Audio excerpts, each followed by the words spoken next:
21 mo na chese afi 2021 no yedi mu nafua mako or ahenu eduokono enwotwe 298 day of the year 2021. They say ye kana pa enetwamu a aka nafua mako eduosian so 67 days na afi 2021 yede akọ awie yede nenkakran sa ye ne bia hoso na afi 2021 akogu na adumbia bradum so amiewura afi 2022 emo ai ade bia wa hyase bia e wa fiwiye ade bia wa hyase bia e wa wiye them say me no fit jump and a bible can say bibia betwa maje onyankopon enum asam them say me no fit jump I am panso so ade bia wusua na wo ho bia eni ho but Yankopon asem edasotim ne etim enunti na wasa u challenge yourself to excel but never be jealous of success of others. E wasa utimi bo ho so na konkoden ekọ anim na emma sabi obi yedie enya wo yada biara da emma obi yedie enya wo ya esanse hyebre enyepe hyebre enyepe o esoro bia ene se de osi ekra eba ni wiase hyebre enyepe enti emma kwan emma sabi obi yi a waye no emfa otan ene enibre emewura wakomam na kaisa sabi obi ja ana obi kanera asogon no se wukohum edum no a emma wowo de no enhran emoroso yes I say ayi uni obi ya adwuma na wowo no ho si yenyinadi ya na katua beka de ho bi da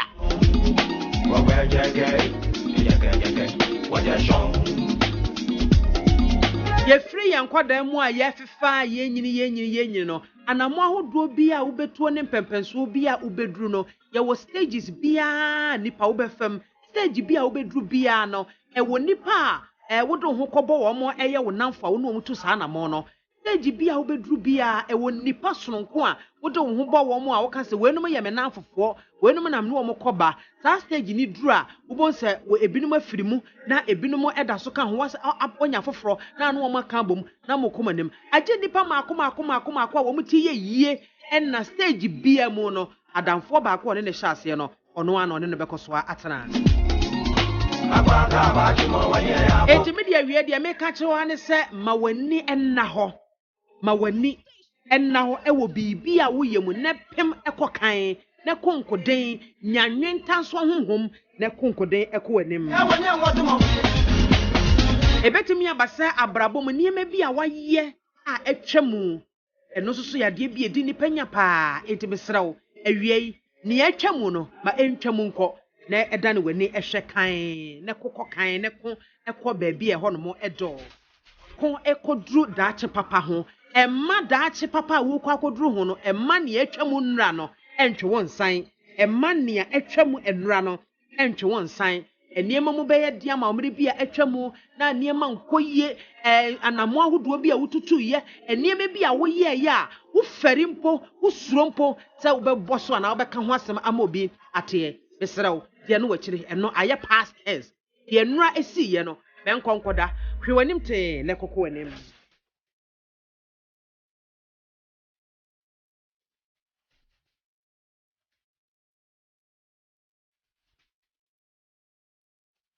yenti ameka sa asem we ne se so ama enura de na anka enura na wo pagya e de badaachi mu a ebese wo daachi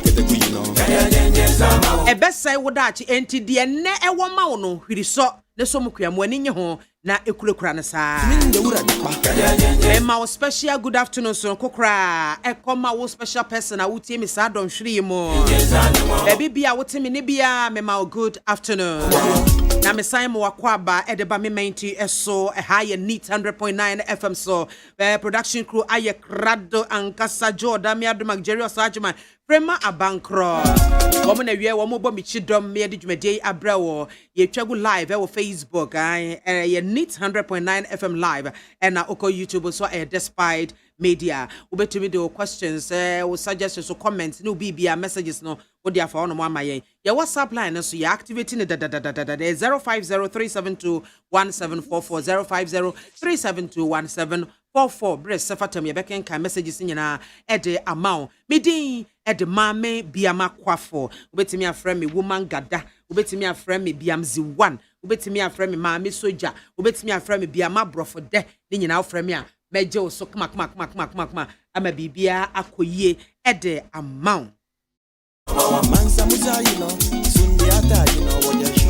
Ebusia me twa me hotel abasa na eda ye no enne de yemfa ekwan so dwodwo ho nkomo emma na emomu no enema bia ekoso wo man mu aya ka ho asema ka ebinum san na mra wo ho na mra nya adwuma ena yempanyefo no na nhwe ma mra nya adwuma ena fa he kosi he ya nkase post san he IGP Dr. Ekufu George Ekufu dampare anope awiei all correct sir baby bia wo bia mitu chema wo ne wo metema no awiei yetuche ede mammo papa mo bo adwuma say mo ya ma sanity na nyama yo mo ya ma sanity aba o man no emu they say baby aye fom waya de mo nkoso a na mo nkoso obia wo be ya na dweso ono no oburo Ghana mbra so bia mo fa nye no mo fa nyema no yes me kwaba me de kana ene beba.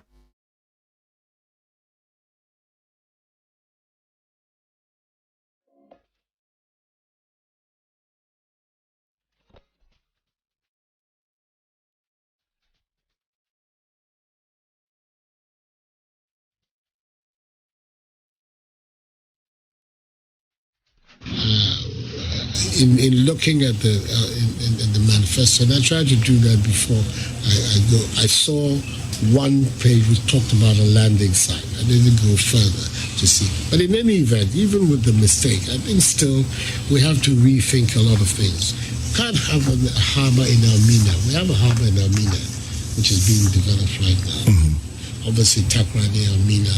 Then we have another one projected for Cape Coast before we go further down.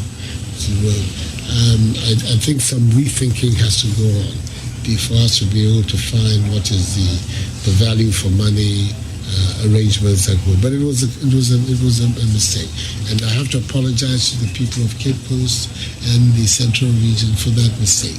But presidents are human. After all, they're not Superman. They make mistakes. The ideal society they belong to are in these terrorist groups and not, for example, the Republic of Ghana. And so they would criticize how our democracy does not work and it does not deliver.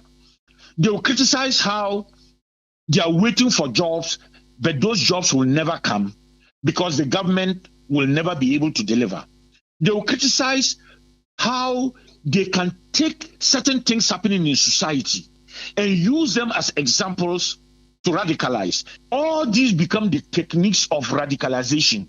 They become the techniques of, if you call it, undermining what we are, what progress we have made, and what we have achieved. People should not assume that there is no jealousy that in the Fourth Republic we have maintained and sustained political stability. We are not like other places where people are arrested and locked up. People don't want to see a country, and when I say people here, I'm referring to these terrorist groups. They are envious that when there is an environment in which every country is suffering under the weight of terrorism, Ghana continues to stand stable.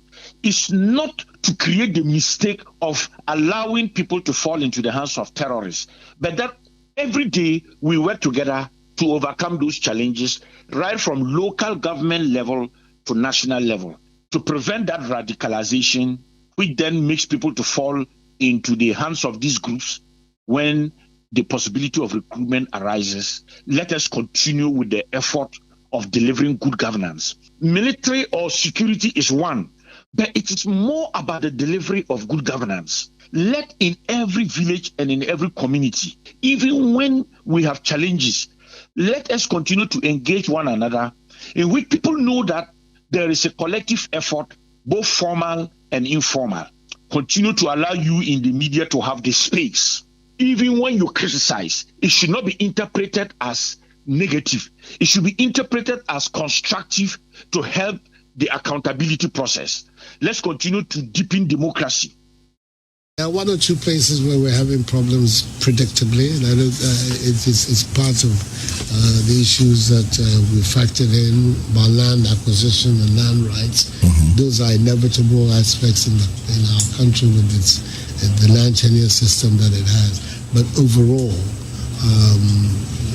and I believe that of the 111, something like 88 or 89 are going. There are a handful. The actual clearing of sites and putting in the basic foundations are already started. The whole thing has been divided into groups. Different groups are responsible, both as architects, as consultants, and contractors, for particular group lots of the hospitals.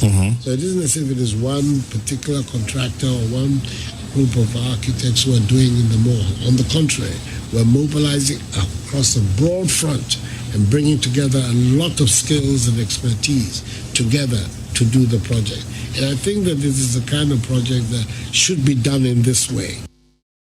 I myself, I think that the idea of more and more lawyers in the system is good for the health of the nation. We have a world, a country that is governed by the rule of law. Yeah. It means we need to have lawyers in virtually all aspects of our national life, guiding the development of the country so that the rule of law really makes sense. As always in these matters, many complex issues that have to be determined, and the conversation is ongoing. And I'm hoping that soon rather than later, a solution is going to be found. Everybody seems to think that you should be able to give the solution, primarily because of the fact that you are a lawyer, one of Ghana's most celebrated lawyers. Now you're president, and wow, profession, and Asasimi Kum, and year on year. I think it's a reasonable expectation. I'll not run away from it. I think it's a reasonable expectation to see that this is a good moment for these matters to be resolved. And all I can say is that, God willing, by the time I come back here the next year, substantial progress will have been made in trying to deal with this. LGBT media conservative pa sabi wuti ho fefe say na ma you ani afiri so na wo hwa kwadodo go gina ha na dia na wono a madam ka dia na wono a me ni bi ntimi ko he no o dia na different and I attract me and na ho dia e musu kura make am ka obo ade so obo ade percent ka ye ni sa nko onye o se ni otuwi Bible say come, replicate, fill the world. How do we fill the world? Sabi many dogo. But then you fill the world. Yes, I will. And I bet me you fill the world. I mean, to be a musukura and person Ghana for something. Na sa no parent na some. Sa kwadanu nyini na wanya obi obetu no fo. Maame nya daje okopreska we jano pasa. Papa di merkako ya de so bibi do akoka book ni ade. Kaka buku na ebe wiase no akoda wo hu ni bemku na hu ni nifa achina na fe sabe na fu bone ni basa on nipa ye ti parent ni na ni na asa na meka mbamba ye papa mo so ya maame ni sa mo maame fo no ona o ntitia ni ade ni chase ni na wo ko asa na school ni ya kika ko na no one can deny Prime Minister Cameron his right to make policies, take initiatives, or make statements that reflect his societal norms and ideals. But he does not have the right to direct other sovereign nations as to what they should do, especially where their societal norms and ideals are different from those which exist in Prime Minister Karam's society. I, as president of this nation, will never initiate or support any attempts to legalize homosexuality in Ghana.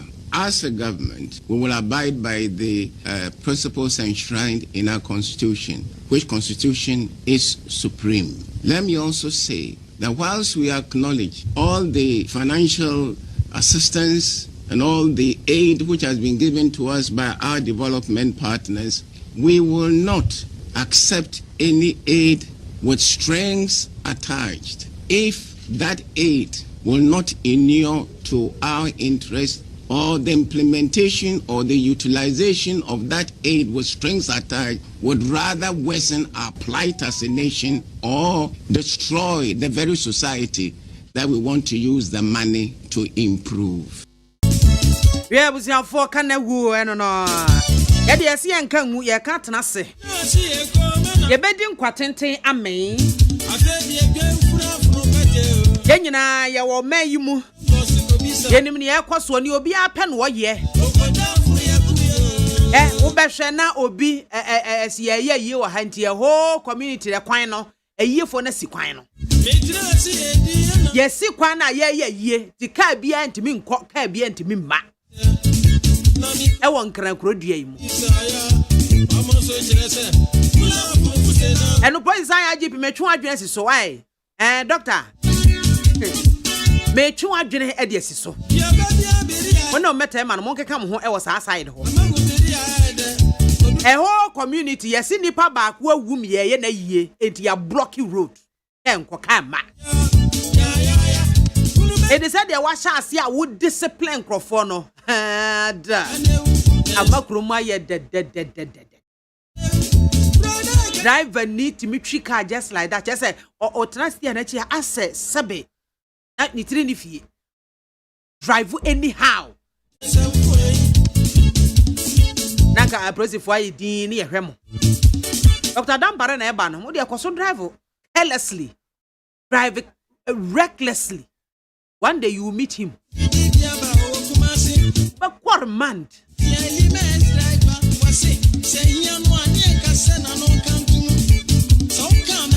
Where no be no yin ho was me na me bu me mu me na me what work asia me de kire o de agu social media so o da mo yim ho no Dr. Dan Bareba obeye mu se fie ni school defe Omanya in discipline just aso brache sunsum yente hwe ya so odia ma ye chen so do mangomurafo they say akwakofa ayi ankrofo ya sabe beka hu de na ye more than that ye more than so do mangomura it is what one na hu se ayi offense ayi atofiri so eja atofiri so eba one hu se bone aba aka asase no ya ye bone no ma fekura nyankopon no wa bere yen Etiana etie for ye bam ho straight away. We ye straight away. Ye bam ho straight. Anamo ahodo a process ahe IGP. Wa sha ase a wo tutuo. Wo behwe no obi e de etuo. Se de medical. O ye. Ene satani osofo ene ye keke ho ase se nyame adom ya mo beli.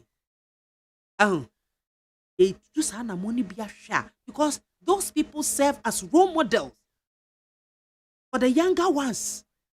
Emeburu bebre memu ane mrante ane mabawa omo hwe won sua won enti de wo beye no ehunu se de odi wachi a wo sua wo no ono so be sua bi enti wo ye role model bi fa se as a role model a adwuma da wo so papa se wo ye de etene ase ba panyini bia se wo ya de a etene na be ya wo nuanom nketoa e be hwe wo sua enti de police IGP ye no anya bia ebeboa ama discipline aba yen society mu embra wo ho empanyifo ne na emmoa membra ne anya adwuma ana yen na yese yaso odin a ebroso den na ekọ udwene ho sen hu se de ekoso no ebeboa yen. Hello, good afternoon Mame Gada papa Etisen nyame adom ba cha odi ni bia afrefi. Yeah, tell me when do you want them? Yo, yet you. Minia, make your wife to a chair come or bon don't come. Yeminia, I give me one about papa. Me one up to say a number fra. Oh, when you kakata, say, open here and move bra. No, you're no more. Master, I give you say. And put it, Tabby, say, oh, Bodama, Ubo. afifie me police funu binum na ayema emra so di enya djuma na se binum enti omode andi se o ma sta oni se papa now famra tigma mufumu because nem ma ya ne papa nem na jaba no ye ye ma ye tutu to basa ye ma basa ye sisi ye nya sikanti ye ne ape you go aji blaba no o mu tumi ka se ba na obi ti aba ma ba bi a hin jaba o ti we ye mi nua we ye madafo enti jan mesre on fa ne 90 tom na o ma me constitution no enje to me dana se o bo no modi nya me hwɛ no na bo no ho ban na on fa ne na de hisi fam na ne police ebi ni so ebi ma se amaga on ta ti o me da se bye bye Beda se wandi one of the no so betimi e de ode aba kama ebra so se wo mo a enya wo mo ho poto wo behu a wo hu adwuma bi a wo ya ba mu a wo behu chese ka wo dam ene se de wo ko program ase wo to sika guo edan ya wo sie ni adede adwuma nko a e na aye it is high time say police be frefres afo no ni a question wo mo. Hello good afternoon me aba ba chodi ni baby afrefi me did of aki me ka se fin your presentation yo lower radio no ma me kakra of aki yenko me ba chi yo me bo ba so ma me che ro me sisabo ma me cha ni GKF me cha no and me bla ba so me sisa ke kama fo ye ni anka sa so du ba bi wo a ye ni aso ye bie bu IGP nya adwuma na se se driver dia kwajo so agu se ka kwa mo se dia ya che no ebi mo so pretend se ye nya no ya fan che no no obi ya ne de be chen dia and police station da tum ye ni pa ye nye kese tawala se bi ba ye si bi mu de free se tawali ya tiku se ni pa no e media de brother ye adwuma ni pa no wo bumra ne so e na ni alexander ga na tata de ba ku bi e so wo so ko ye se de wo so ayira e no ya jeli no yes nada e nice e ma boys no ni girls no mo o mu take some for advantage be jai e so be conform se be sre bibi se ba me ye nyina ye ntake se yo ye nya David e mrane ni se de mrane ti bia IGP be bona ba so ya mi sha na pa me da se of akade eno no wo so betimi e de ode aba bright asamo so wo hwe live free police headquarters wuti police headquarters we de bright Mr. Mento police sahin IGP se me se eyi na wo mo ye wo street so no e won krankurum ha no onhwe ho asam enkama yen ena wo mo enya wo mo ho tam abamu a 26 28 wo behwe na chese ska wo dam edi adwuma nko na abenya we sabi galam se kura wo tu a wo benya sense kan de akotoka sa on question wo mo. It is high time people are called to be questioned about how they acquire their wealth. Yon question wo mo eno betimi aboa pa osu betimi afre. Hello Mami Soja. Papa, good afternoon.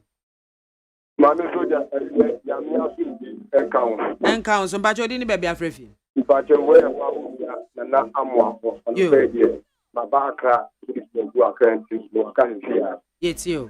Mami Chamina, in Kubia, the Grovia, the Senate was one of my party and no Matana. Let me get me book a pass of papa. No two chamano. Because a man it seems that a black and yet our men do again our men. We will start off to you not for to work and be so the chair amount for now you know what have a common years but not that of them. I know the I am better for Peter Ejuma. Also not for sure. 28 years, 25 years, out that bank and I give and I you. A third bank and I only got to the 5 range, you know. I was just no money, experience, because they are a body near Chinum. No, he will be a son and Tuma, I had a character of a mana. Maybe Paco and Latina, Nesta, Ceremony Bill. The essence in the I am to be a so for now, I don't know warm, no, PhD for him. No, we don't have a partner and the war for the young Jaro. The Jana finally about the book and the Diama. The best friend, the follow. I give you the Papa. They were not a book about men. May I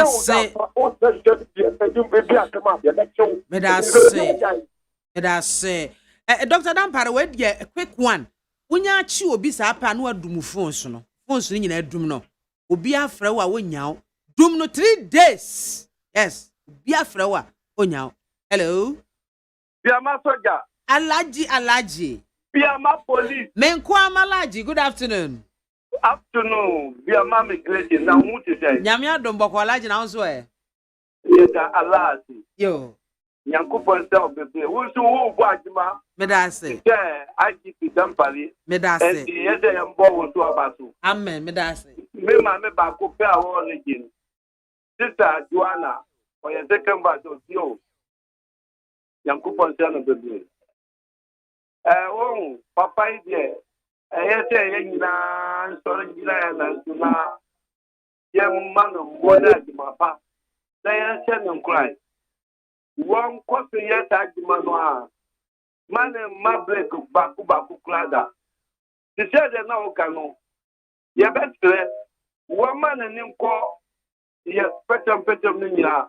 The say aye anasa you pro na kwaya kat bebre pasu na obaku ponti na dia kunya love that was ti kwan.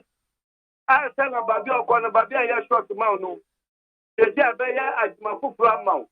In Kian Penning and I 81 coin. The Jaya Pat Bebrewa, content to be a Ubayo program there for high. Nakoya was Makama home. But still, yes, it's steep. And I did a bro. And the Yasano, 1 hour almost night and see a no quite Maya. Nakana funny to my papa. Meda say Alaji Nyankopon ensha wonso betimi afre 0302243540. Hello. Wonso betimi afre. Ahaya need 100.9 FM na waso egu awutie no wonso betimi afre na wo do adwenkyere aba. Hello. Ini aba BIAMAH. Oh, onu apanyi. Good afternoon. Nyame shira wa. Onshira wonso. Efutu a obeye programmer ya odemanye ewie mintia lawyer kuma ene yewura kojo alanche matin nini aba wo mu etu kwan me de me nkwa abotredo bia na ma oman no koso enyemra na me de mesra IGP nini aba BIAMAH me ko school kuma se na me nkwa labrem before we unso bi te ben scam na we came 50 years. Here na ekoso wo Ghana ha. Nanu Accra Mall. Na me hu omo e masa ankwala no license.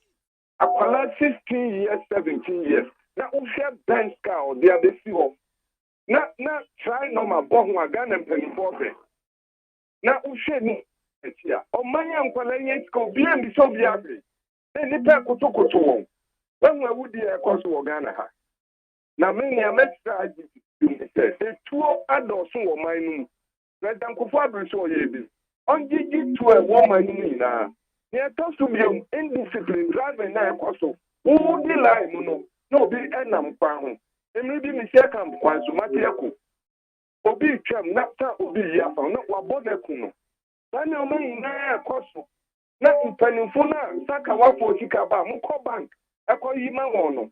Ono so on check home. Because papa no dey yen na yeba buano na o man no mado afa me for landguard ini aba se weka wa bra ko to wasase wo be ko no be di to na so ke o ye landguard o ma me mu na wo be hu we nti papa no dey yen na yeba bonfire ka na chi ni aba me da so ni ame yen men so me da sipi driver ni wu a na hwe reckless driving ya drivers no womo driver se omo ya sa na ebe mani pana sa nya ni o se de ebe yo entiase bi anim timi twika basa because wo yonko driver wu aba nyansa be na wo sa de wu. Hello. Good afternoon. MAAME BIAMAH ba cho di ni be bia frefi ya okromansa amwa hey wafa mini aba a chance boko de oba de adawo ba ye won de sector konkon de radias yeti o yo ne di kan ne di enchie mo den e de ma yewura IGP George Akufu Dampare be bi o bia me di enchie de ma no ade ya me be any say oba betu false prophet so sir the things after no e ye me de ye pa Efan say, Nyankopon bo ni wiase. Aka tire nipa say, yen hyi yen no sise, yen say yen sedu a obode ma yen. Yen dwin ayede esi mu Nyankopon de ma yen. Yen na du ayede nante, eni anwoden yen fa nyaduma. Na yeye ebiru so mo fa nyaduma.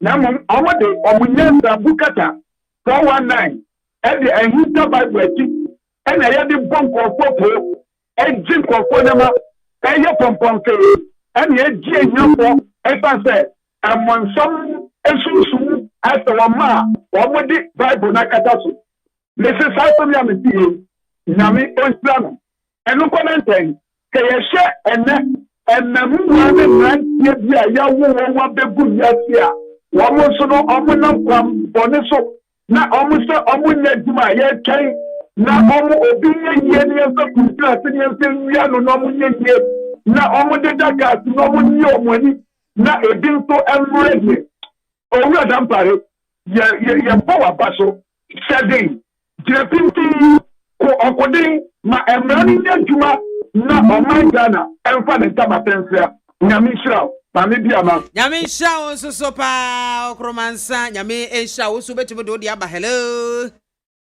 Good afternoon. Papa mpacho di ni baby afrefi. Hello. Yeah, meet you. Get you.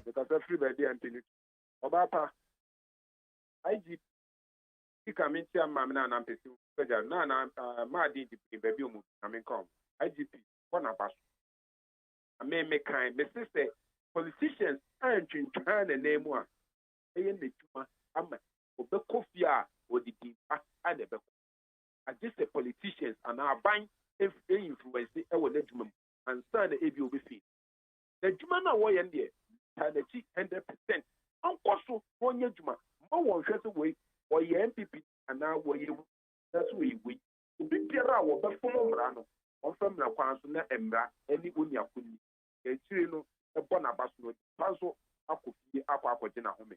Now, Coupon Canon, Christianity. Meda sipi wonso so dia wo de aba no no wonso betimi de wo de aba hello good afternoon.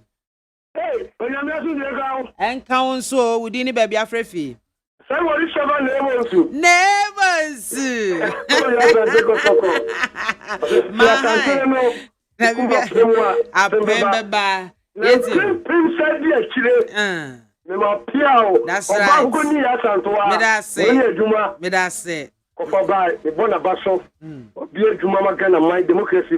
That's right.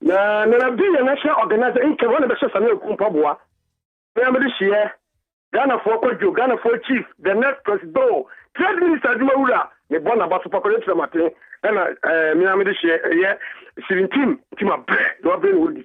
Minaba, Sunday will be about walker. Sir, Papa police in IGP, not about Oceana, Oceana. I was Yaka Crow, no, she abizuha.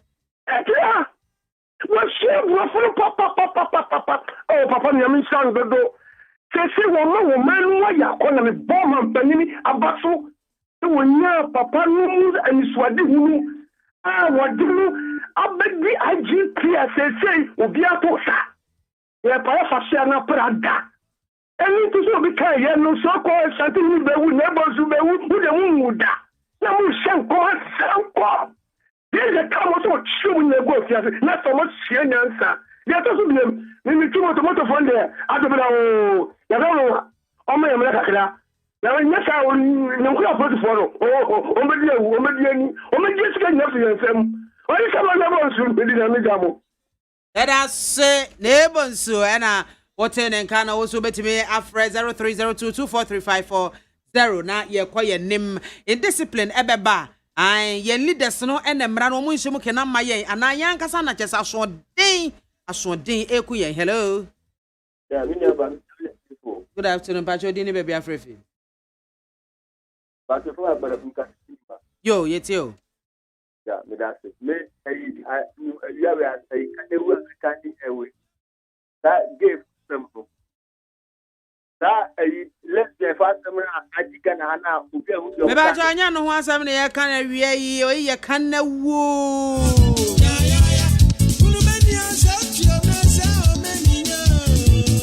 Hello. Hello, Good afternoon. Good afternoon. Me ba jo di ni be bia frefi. Your friend is Salam Benzima, Mr. Free Abdulkuma. Yo, salam yeti. Yo, Mesha's Metia, Honorable Moses Sabo, Greater Regional Youth Organizer, and Dr. China, the incoming National Treasurer. I may come in come as some sono. I'm say IGP or a strong co. Na Najuma Woodino, a quay or starty, a bomb pie say, over ye. Now, the American say both MPP and this, or more time I see Ajuma Bayano, a very strong co. But the moment over I see MPP and this, you know, I feel must start sabotage. That moment, no voice and Ajuma within heading. Almost started the air discredit, you know, into MPP and this. Munina far a honey be a more be a fan planet. No, yeah, Jumapa and Magana, the Damasi. Ben so me da sipi. Oso betimi afre. Na yetimi akoye nim. Hello. Hey, me go me yaba. Yeah, good afternoon. Well, you better know Uska. Nanoska. SM pass me yaba. Oh, yet you. Me yaba na what to say. Stardom. Ba men chia MPP mpanyimfo nyina. Enkanka area era 17. And about me and we did secretary to the birthday and command. Me yaba. Said a branch of Bakasa Kakoyeno. A while in the beginning. A betom may be the politicians about the grass idea with a power ye. A Panajima was yes, the politicians are well woman. And you have a very better sound one with him. Bra Choco, my head your cause or Choco. Bra Shiabu, head your cause or Shiabu. From Panona, the head your cause. Quabra no behind no walk no one to cry about what they were yard. Ah, yeah, that was way. Twong. It's young politicians ma I to kind. No yen a juma, a bassan and baby swim baby. But the politicians in my boo with the other, just a yadia, a juma oeno, or bet me. When your banana was coming to us. Yo, me da sipi. Hello. Good afternoon. Yeah, a jump. I showed you baby afrefi. The problem coffee me free adenta. Ralphie in pom design. Sister, Yamea yana from there. There are this. It's you. Sister, Efe, Ede, we are Yura a kufu dampare. Yura kufi boache, nen penny for Ubia bo or more basso, said the omo ye na. Sister, this a ye boabi. Na, the Mehunu said. The be a different. A year warm de said baby or mutia and a cow mukunanko more and free order. Said the year can. Politicians no. A year the ya warm up them. Now just a yen na ye two almost so sa.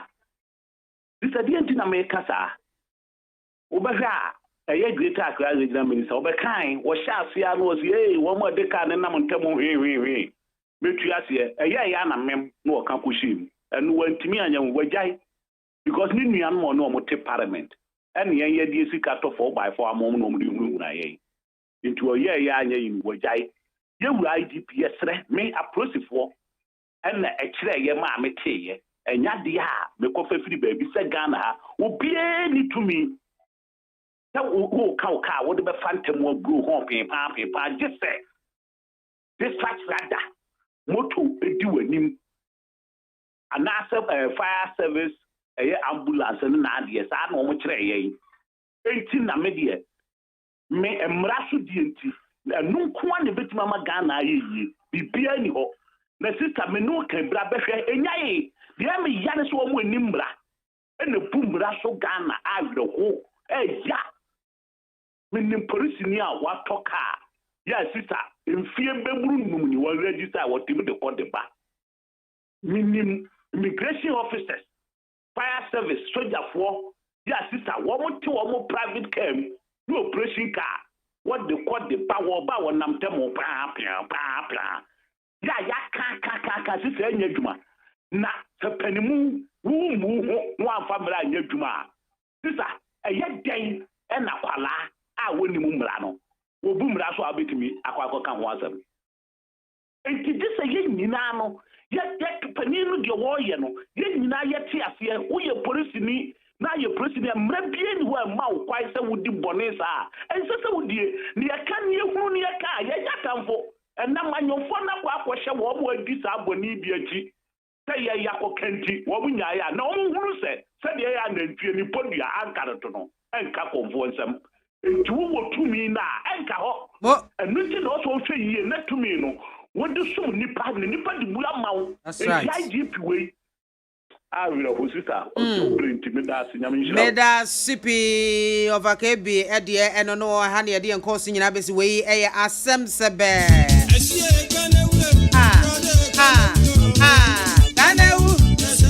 that's right.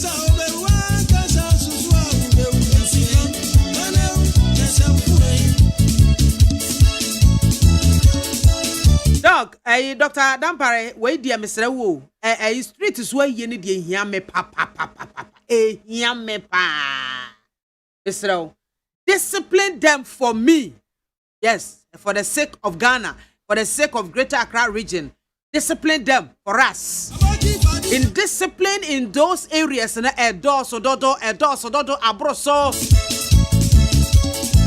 Omo awanya mhutam ba mu aketekete be hu ka wodem so wa baitere eche no ehi no onya sika dwuma be no ye mu ndo su konkon ni mu na mo ko hwe ni mu na mu hu ba bi onya sika free to sa aka no watua tax edien na ekoso ye hwe sa ne mani nyina mo ebe ma nipa aye steady ene langas for obi bo langas so na ye me de pa langas wati sika so wani fifre aka ene kaduabo bebem What's when you free aqua assas, walk aquas, I adjumas as all langas for the Yeni legends. Ya beji assassinable. Ukoka, ya I am your brew procras and gate on watch. Ye kuat watching a dear piece a day.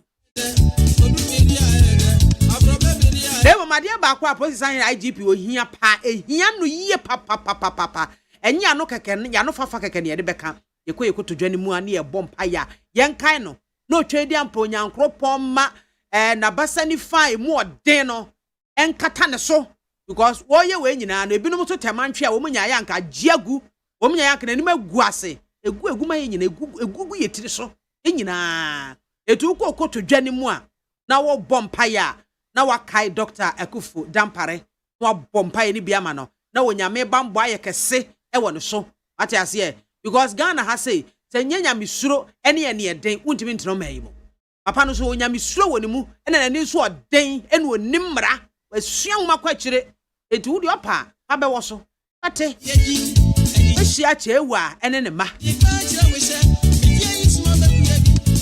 awusia kana wo de ba ye de ba ye de si ha ya e de amamo drivers na driver wu ni wu a muchika basa no doctor bacho twani ehwe hono mama ye driver ni wu a driver say ye keke na wotwe dampo ayenyansi efuru no na wotwe da keke display a wo de car say display no eno kwa ye total indiscipline on its own eno saa niema na wo ye no ne de ka twe hu fure ne ebo ba pipi ne mo di moto na mu o kadafo no discipline them for us na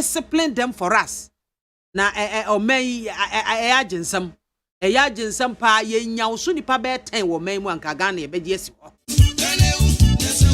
onyina ya moa ye bompa ya ama no so no na ye tu ye hofo ni ye sakra ye nsuban ye be so mai Ghana ekoso a ye nyi ye ho aduro na wo mai no be ye yie se ye sa ye ho yade a wo mai no so yade no eto betwa ya anya sane ye hwe process anya IGP on na ye adwanti ye hwe no ni process fo ene ye hwe wo mo ne ye de esa hye dem fam ne ye hwe a ebagiagu ye moa won no mutimi nya adwuma ne ye aha ne ye de kana wu no ebesie It where they me try me ho taw na maba mo messages no mekenkan e de amamo na me twa me ho aba me ba bepa e beba studios na fe discussions wo ho no ye de abehwehwe so e ye me mind neat 100.9 FM.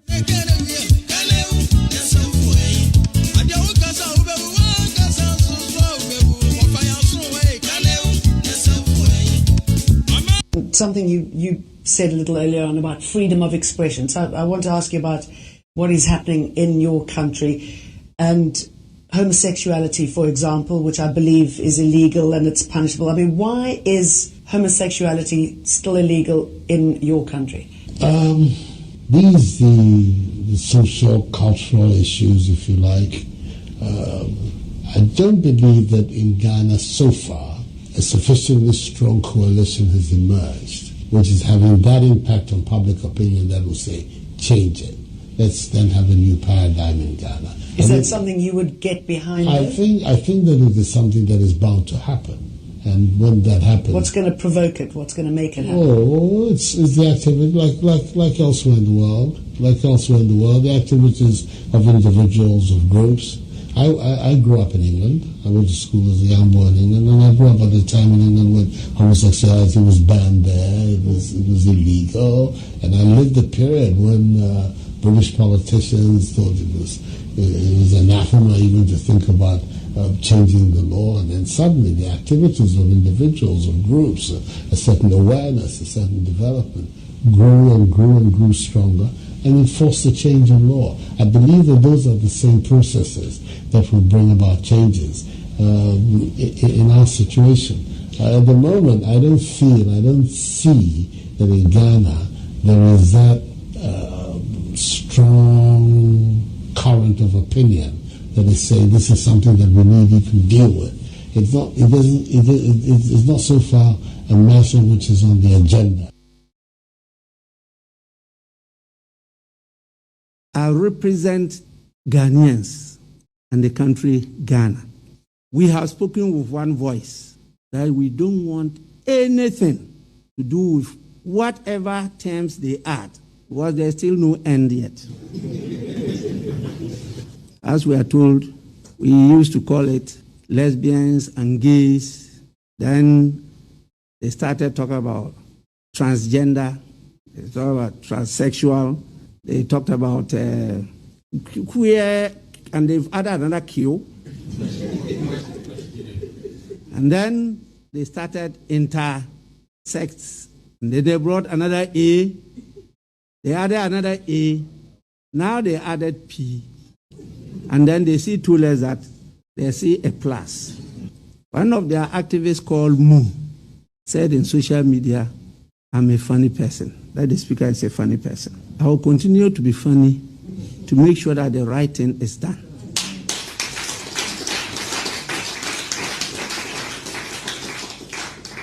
I am pro-life, and I will continue to be funny to make sure that lives are saved in the world.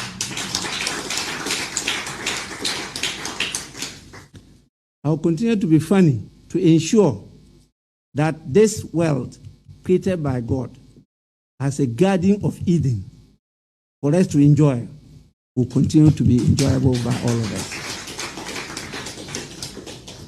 We will not threaten any person, but we shall also not be threatened. And all those threatening the members of parliament who are leading this bill, please be warned.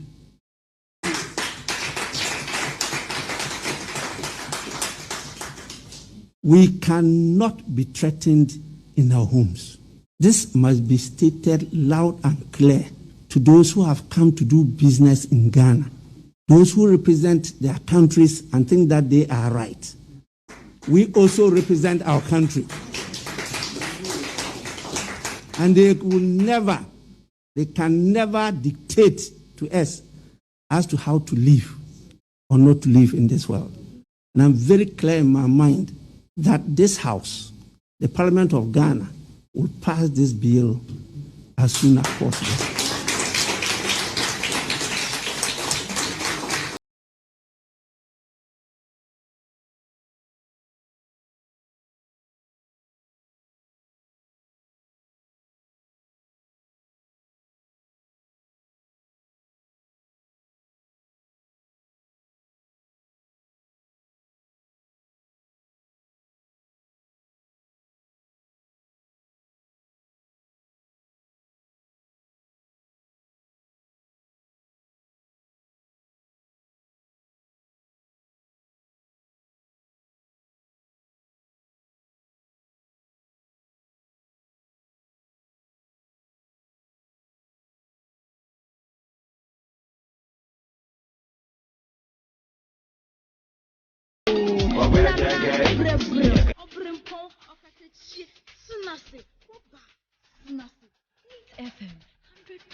The best station in the capital, Need FM.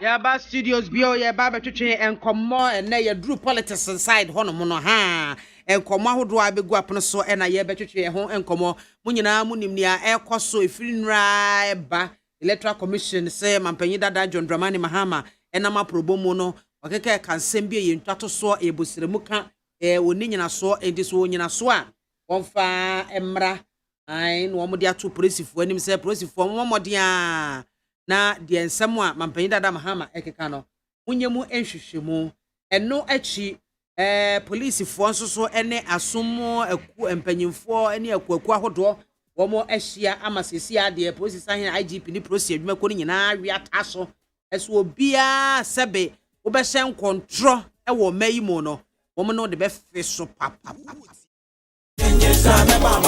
wo be hyen kontro eno de be feso alternative livelihood program mampanyi nana adodankwa ekofuado apa ho entoma masese womo ana ye galamse ya sese womo adwuma abo womo aboa nipa bese 220,000 womo na sa alternative livelihood program yede ebe ma won yede ebe so ma sinemu no mo timi enya adwuma aye na aboa womo ama womo dada setenemu aye prom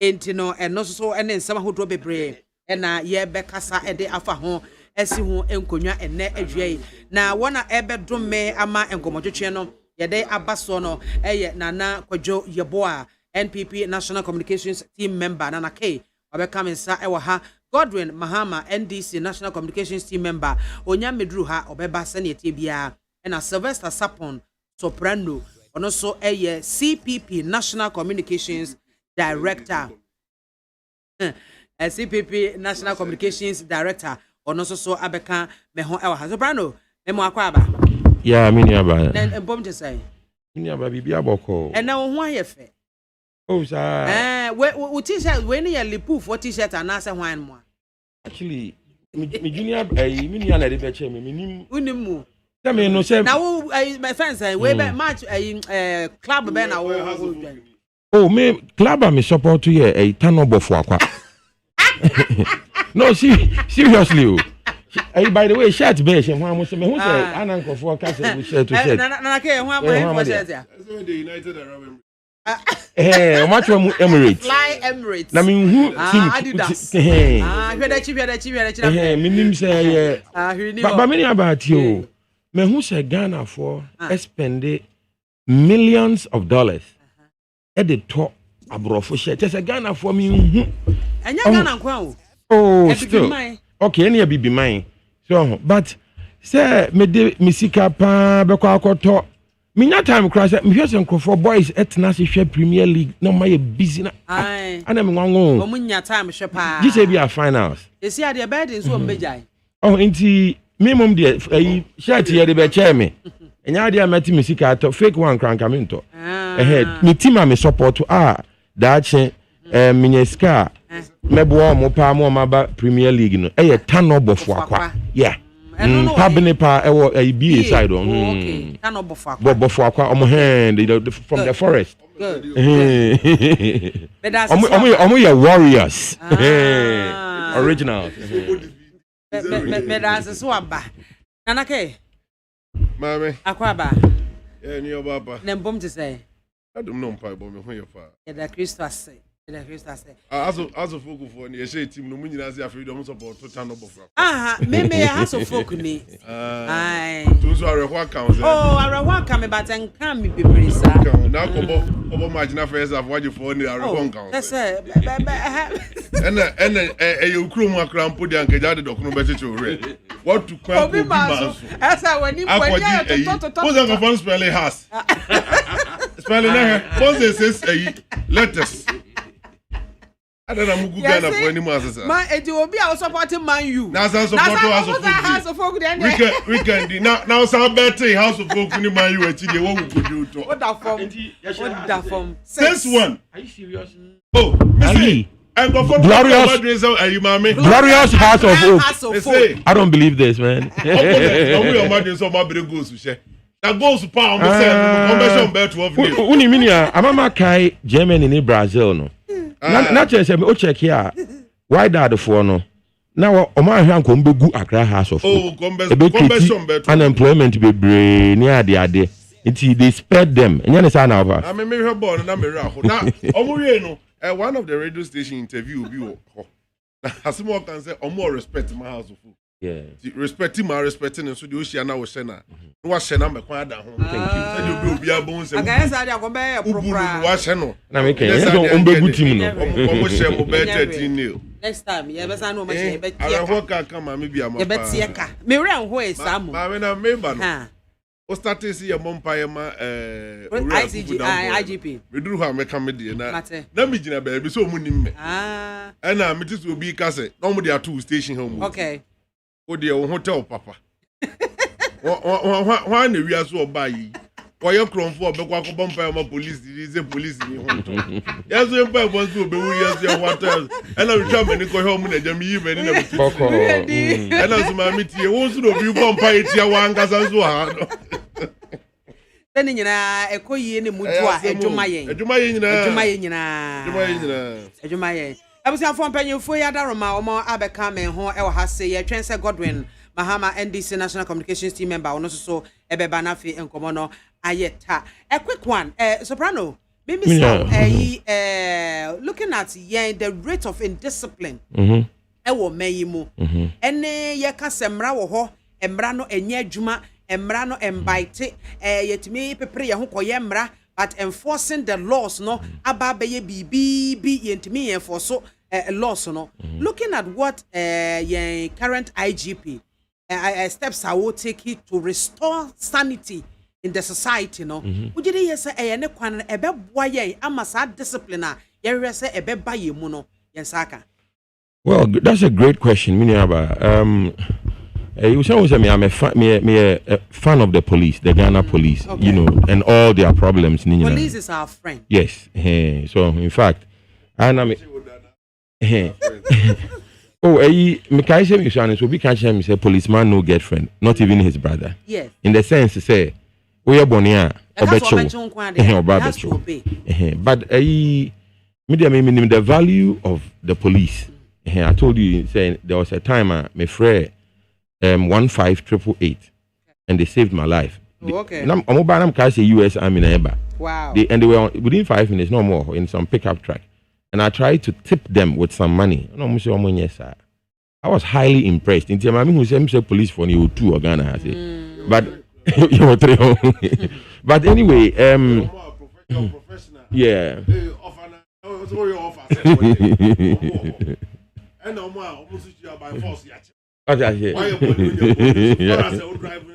Yeah.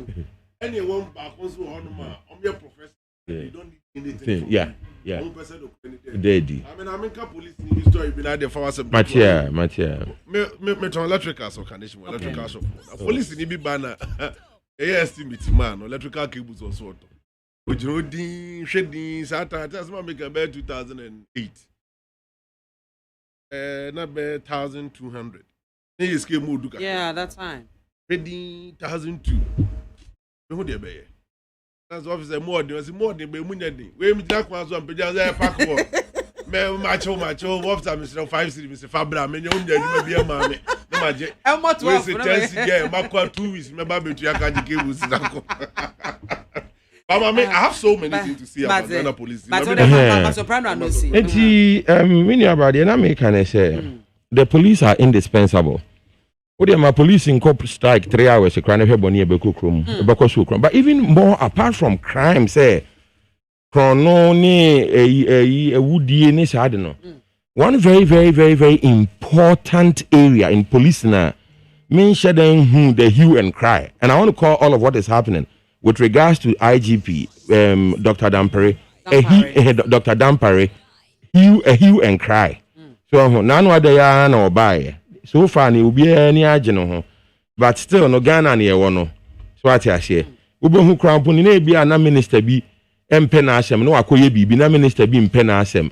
Na ye the Nico court na near court nefi. We saw that happen with Mr. Domlevo, Honorable Domlevo, the Auditor General. So it's early days yet, as they say. It's early days yet. But now I can say one area now can maybe particularly in Dr. Dampare focus on home mami anka.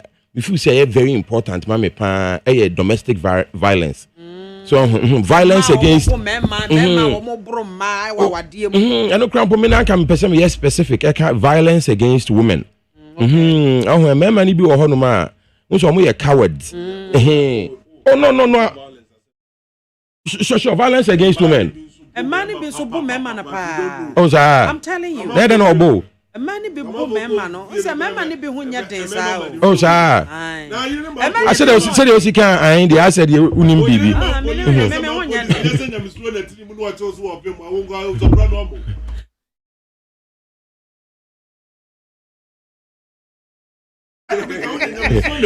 Oh, but seriously, domestic violence because sometimes violence against women no. Sometimes I remember maybe me attack your wife. Maybe I no go across with trinity.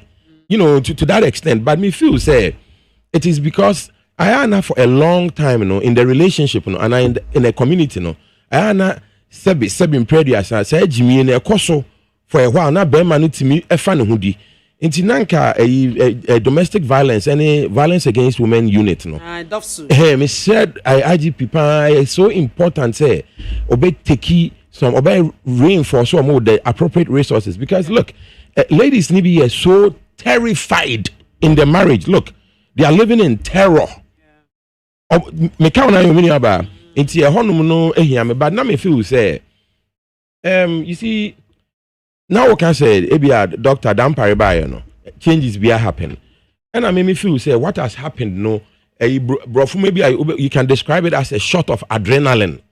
So adrenaline hormones be we are under pressure it me baby we prana when we are much sure about more vim be boom maybe but a short effect for a short effect and me feel say the appointment of Dr. Dampare as the IGP of Ghana has injected some adrenaline or a needed shot of adrenaline into the arm of the police so to speak but adrenaline no a short-lived impact and a day ba afei any eba who say the structural fundamental makeup of the police no has it got the integrity to sustain the ambition of the IGP service with integrity so the me actually say structures now on your police system no so because Ghana no any say bia obi need good intent to opanyin bia ya man position bia na we am opposition na wie ya man Land Cruiser be 3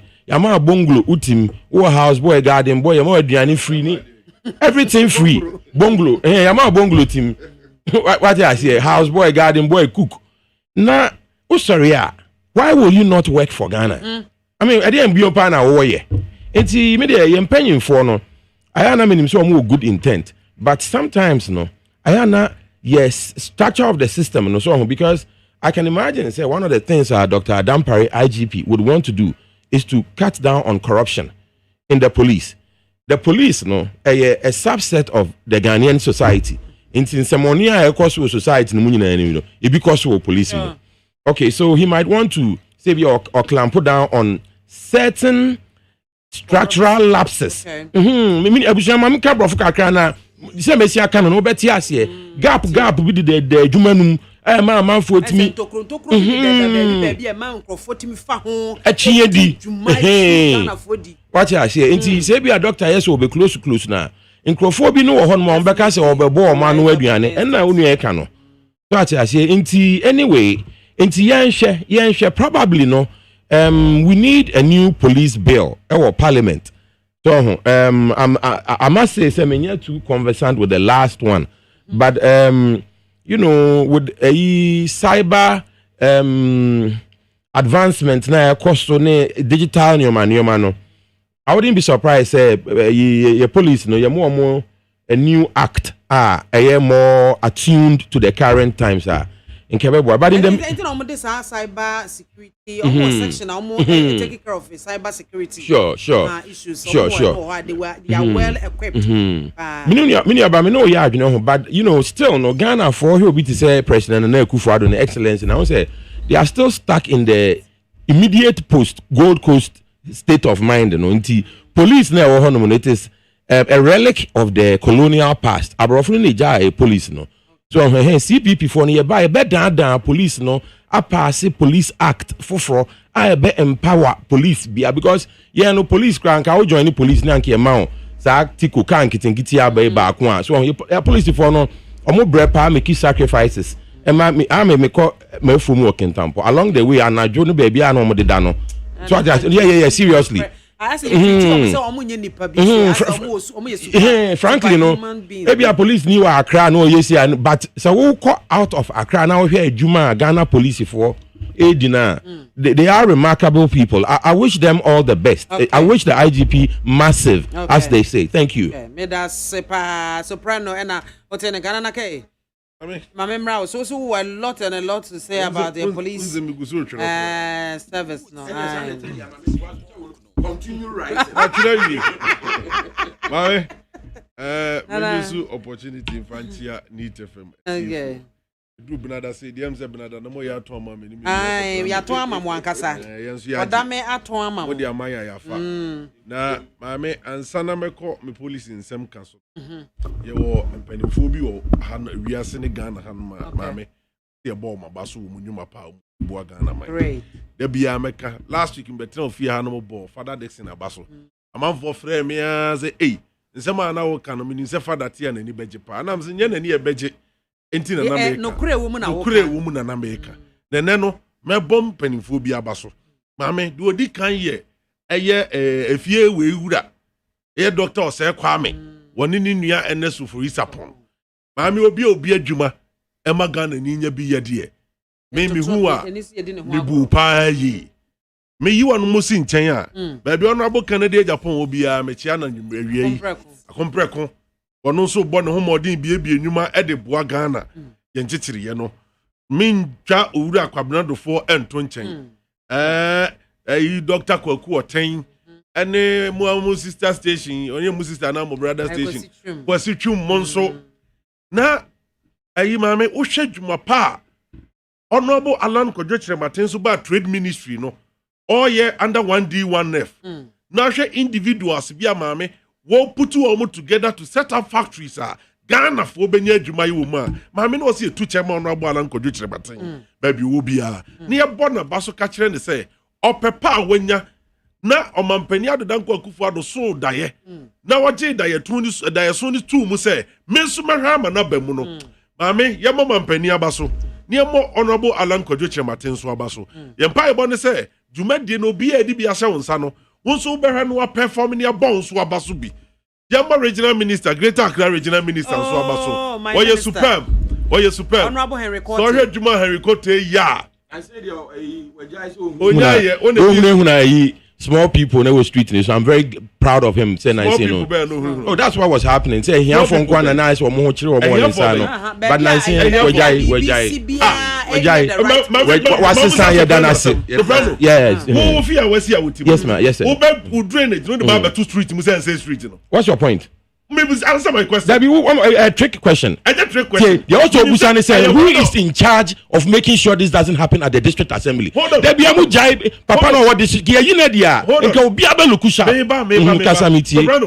The fact say obi either when the Juma so no. And you said you are no also supervising so that it was saying when we join was one question na. Oh no, they say I know the me. And then the key question. Was saying when a man that's what then again for 8 panic. I know the me who say that affair pamu very obvious. Oh father, I don't know what the internet one my fin. It is your turn as a one tier the chin from MPP for regional minister Abaso Henry Cote.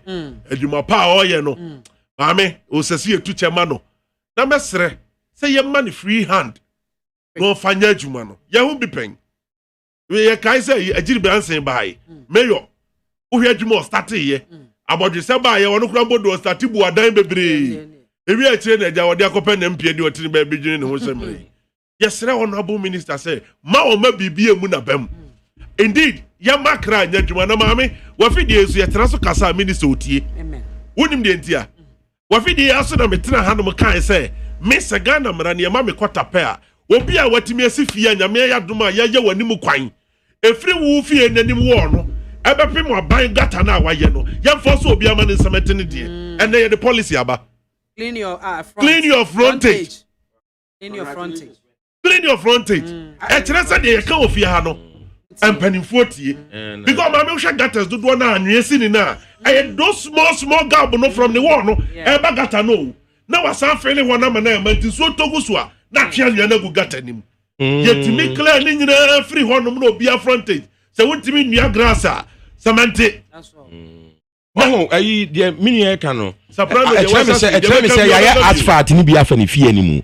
ye de no de gata ni honanka ye gata no ekwan no mu kurampo gata ni nyina be wo de wo kakra na efiri fie wo no because ye asphalt woni fie no mitie who you be a wasi fie sense nyo no wasi wo rent wo ti fie ho bi nkwa dia it is your responsibility say gata na da wo fie nim no wo be clean yeah but my point is ono no ka say gap na da efie nanim no ene gata no wall no ne gata no eyemfuturo a yentwa ne cement and concrete be a 2-3 bags bit me aye so and I mention it because enfuturo no na kuku gata no and this is a free ho simple me chane say na kwan no me baby aye tetia no kwan no mu ayemfuturo ye be say no so yeah that be want to do futuro and we cannot be food we cannot food mumunya he okay we dey monka sir the point I mean making is say you the suban we say ho a Dana soprano fie ni mo o pe kwan ne be ya on tena ho me meka ntere so nkosement ni fie nanim obeye ana on prapra I'm not saying see aye obi e fie anim kwan me fie anim kwan yenye but yenye ne doesn't mean say me make sure say every day you clean fie nanim ho because aniwu na wo ba fie na bia nyame anyi wadom duru gate anu anu ho bi na nie na wo fie anim atacha ne amna basa enye fine enti soprano see aye o fie anim o see enye ye o pra anim ho me honya nit me da say eno ne yeka wasem na de wo de manso twa any formula ena wo kan mami afemi kwa Ghana police de kan me bo police service abaso juma pa o ma start ya o mo ye na mami me read newspaper bi I think last week or so na wo kasa say special prosecutors were invited us of bi wow I invite musicians be so much source of worth wow baby omunyo music free wow yeah, I say me nya paper na nka me bobo edin ni kire me edin me hu obi nim ka ho em so obofo ka ho e na bantry ya nyumtini ya che nanse medical wono so din say pm me nim say ya no kra na say nya no kra da bi me hu onu ni din ba e bi wa start baby ma me say wo kan say da na me no ka say bi wa say me ko horo ka na small boys bi ba pack Mercedes a me hu ye no na nka me patu mi tontura ni de agosie Kaniba mi hu wow what a car ma me car ne package mienu Mercedes mienu C300 2019 was a 2020 model now mo package cars na me kohwe ya 17-year-old boy and asia free bakum na because bia ne papa car ma me boys two tie chire ba kote front ono see ya boys ni see ye no don no mo man fans na brantie betna se na baby ye horo car ne so drinking sport wo ho na ujina ma me nim se agu me bu na me hwema la che na brantie betna na small boy ne the boys trans ma me ensa o mo yiye no me cheda ko ba nim ko buza se sansa wo ye ton ne say 800 cedis at a sitting wa be horo car wo car was de enya sitting no what de be horo car ahoro ne car o trans de ahoro car 800 cedis is a 17-year-old boy na Michedin am say I no to galam say na ye de ye fahini me ne ma me biama enya so ya isi radio so ya no pa ye go fi ese ya mobra oh ikwa nkwala bi no flashy cars ani ejapade omo ye no mami obi ani mmiri obi but e ben ja say mami bra wo bra na titu mo na wo savings nkakra wo ye ukonya 10,000 ebo so obi adi 10,000 na da account mo no bifra wati ansa no save says kana to account mo no obi di 10,000 na to iPhone IGP ntina ni hwe ho mami me point e di kan ye me say IGP hwe police officers almost statistics free citizens ne ho no drivers especially. Drivers. Ofumwa panofa mrakwanso. So fi say nipa na onim say negotiation plan bi o mafa. O stop na say why your boni anu a kira say we ye wo de ajijuwa no ye kokodu court a ya mo ka be 1000 Ghana. Pia 200 na ko ba bi adwanum. Wan tuampa obi pushu. And the police ni si maame odu betum a prosecutor nsem obetwera fa wo ho no. Wo ho bedwiri. Ma kwa ma anyiwa no. Wo ho bedwiri. Me say me personal e bi to me. Me drive wo graphic road. And I tell some noise bi o malacha yi mu. Ti me slow down say ma mintie ni ya de e be wo hadwere ma park car no. And the police ni bi sa tania ma o sa tundra bi no. Pick up tundra bi no. O ba cross o me say me nyina na me gina ye. Me gina ye wo say adan ni me gina wo highways so. And I say papa boko there. And that's why your officer and question e bi say make kafo a kire wo pa. O ka say me nyina na nka car me mfa nso a. Na me fa nko gina ncha na say me nyada. And also me ni na chi ni nkwa Accra Central. Na me di na chi. Ye kodru ho ko ka kire ko me charge a kire inspector. Say me imagine I was Accra your friends a graphic road no so to yogurt. Hey. And I'm say chief officer no so anti me any yogurt na me toy na mfama me ha. Me ni me so me de ne be court. And inspector ni ye nipa. And was massa Mr. Wate. Problem nko na mo na mo create man you.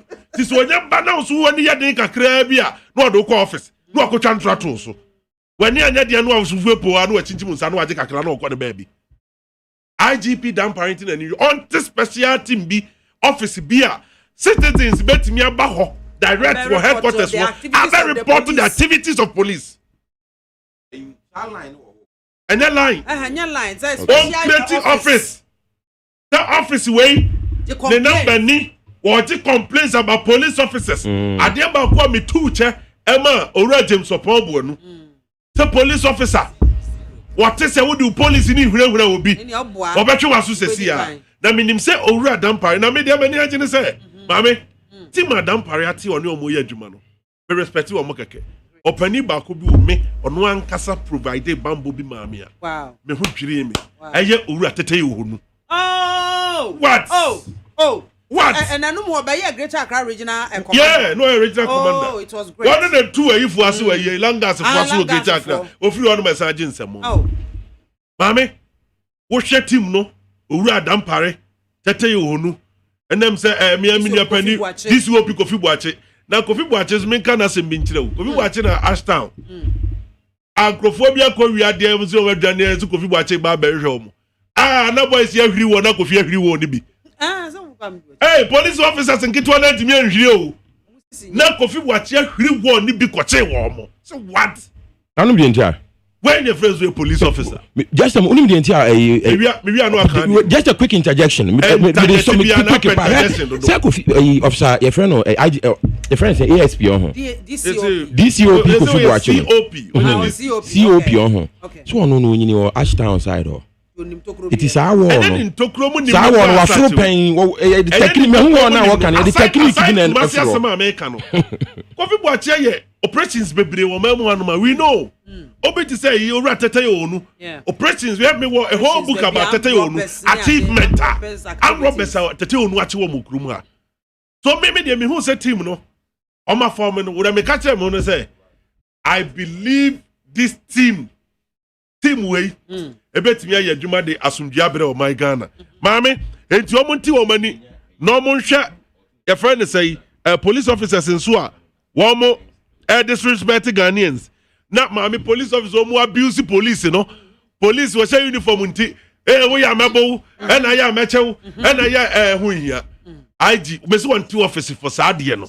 na nkrofo ntimi bra ho report fade bra never report so be pick the din maame ne normal afei tobu ase na fire no be menako maame afei police moa special prosecutor source of wealth no eno na ma pressure ba mabunu so omukum nipa no great ohun se na danfo ne ko school ye da so te JHS demo akwala de basketball be park Benz JHS akwala ma be na ye SHS akwala the kind of lifestyle we live no maame wanfa no wura courtesan mu a no de ne ho akowura armed robbery mu no de ho akowura cyber crime mu the same microphone nyina IGP nienti ani nienhwe almost source of word baby omu ne musika free ye e de to sa aka asakese no maame police officers omu dia petesin wie aye wo madwuma no nso wo mu nyina ntu oni hwe wo ubewu police officer to bo no kon ho why says ade ba ko maame mani age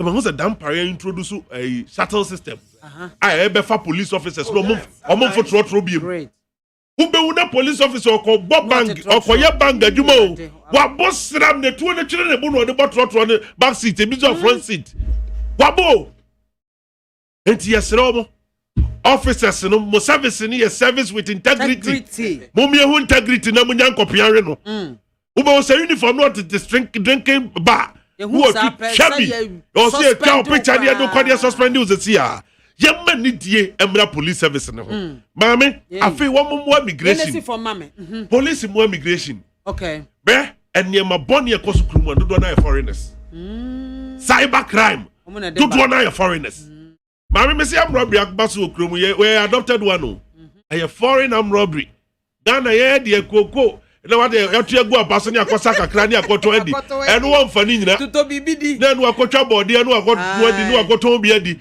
akokwa na ne so brano tie no OJHS ni SHS nkukwo wi na oka ho obekuma wi sesi enu ne friend nkokopo maami enu ye mbrante enu mi ka say school for area boys and the pa yanum but the nay the level of corona ba kroma ni different awia kete ni atweto as bullion vanso hey Dabi, I was here when yes is niemam. Na mesre IG.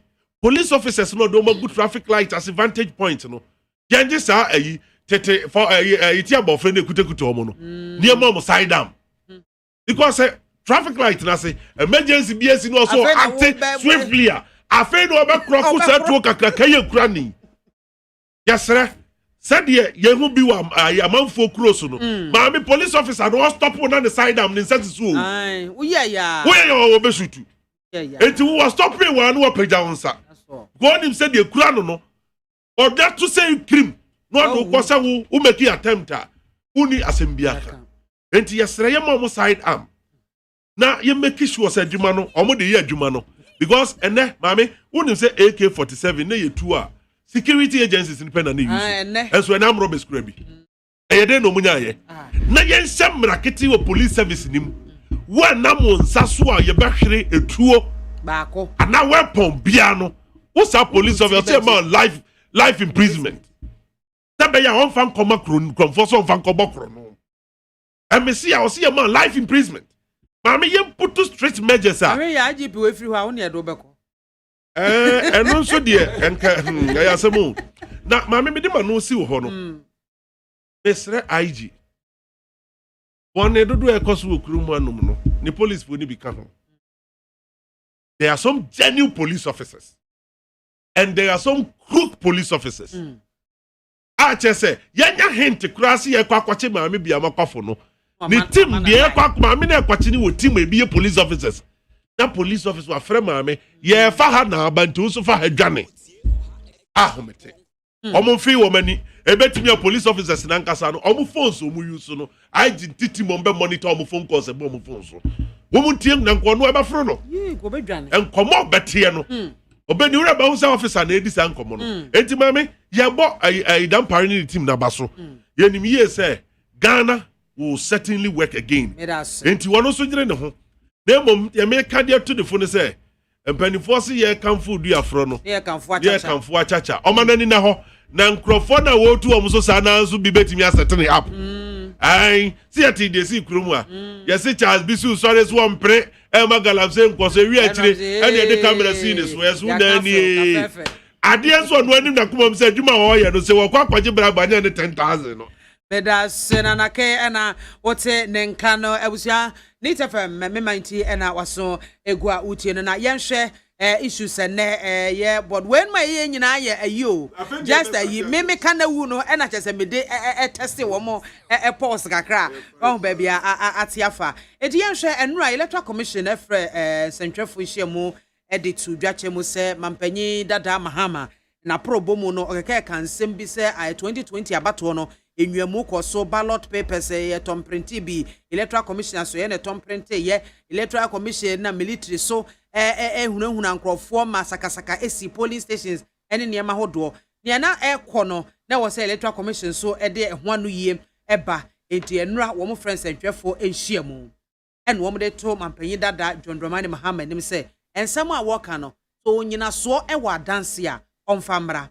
Number 2, one more charge the police service say one more and launching investigations into claims na former president about 2020 post no ehon. So brano mame ensha se emfiri ho no moy. Well, mini aba me da si bebre na a very very serious issue is easy, or more case no against Mahama, so to speak. But just briefly no, if you don't mind nanka me pese me hit on one or two things briefly, me check right.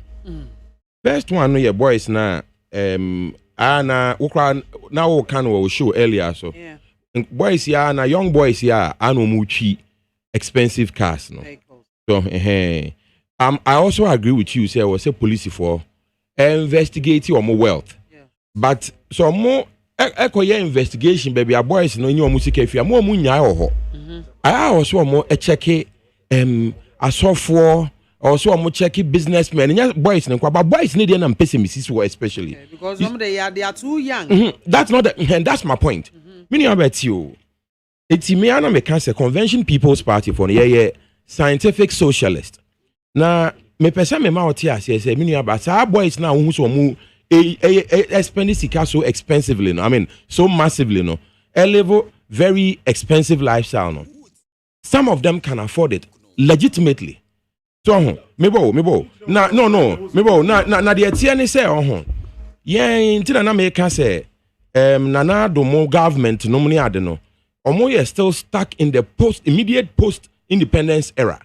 The omini aba in this time no nana do mo si enko tutu form enko hwe box site no a better alternative and he say obetutu amna ewo cloud ye kan say wotwi mu ewiem ade white na is a friend mununkum mu. So thank you a cloud in the mununkum ho sika bebre wo mununkum abusuafo wo wiem no so abrofo friend no cloud what I said there is the internet economy no it's $1 trillion economy. Youth no maba no mo tiase it I was saying say yes people for asoma here can say it will be better for the president. Say, for instance, or say alternative livelihood. But it will be better for the president to focus on, say, IT. Now, your youth no more nam your channel or more. Ako making money in the cloud. Make us making money in the cloud. TikTok is in the cloud. Facebook is in the cloud. Instagram is in the cloud. So, social media no is in the cloud. Now your youth no they understand what is happening. There's a way to make money. Even Obi say Shatawale as an example.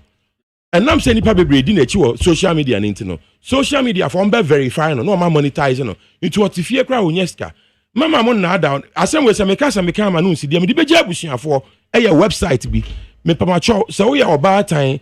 Now we a young boy or young girl where we university and SS na utie me a. For pen ne paper me ma website. Just read it and follow through and advise yourself. Website no www.aws.com.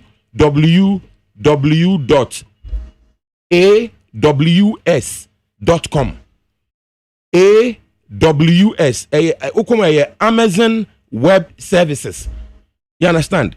Yeah. On my chair nyuma bebre IT nyuma bebre utimi me yes and me person me test here no. In a short one it showed me how to build a ride hailing app to say Uber, a simple one in 2 weeks. What I say? I was say ye youth no ye push you no taking advantage of the emerging opportunities in the cloud. Okay. And yet I see livelihood empowerment, but we'll get there because I will shred it apart in a minute. Yeah. But someone here can trust me. Yes. Politics. Ideas. Right now, the EC is calling on the police to investigate former President Mahama. I'm offering a better alternative to the president, but let me land on the Mahama issue. The better alternative. Yeah, I'll share the president's proposal with superior logic and a better analysis and etc. But with respect, intellectual discussion here, have me Miniaba, President Mahama case, first thing I make a phone say, President Mahama is a very lucky president under the circumstances.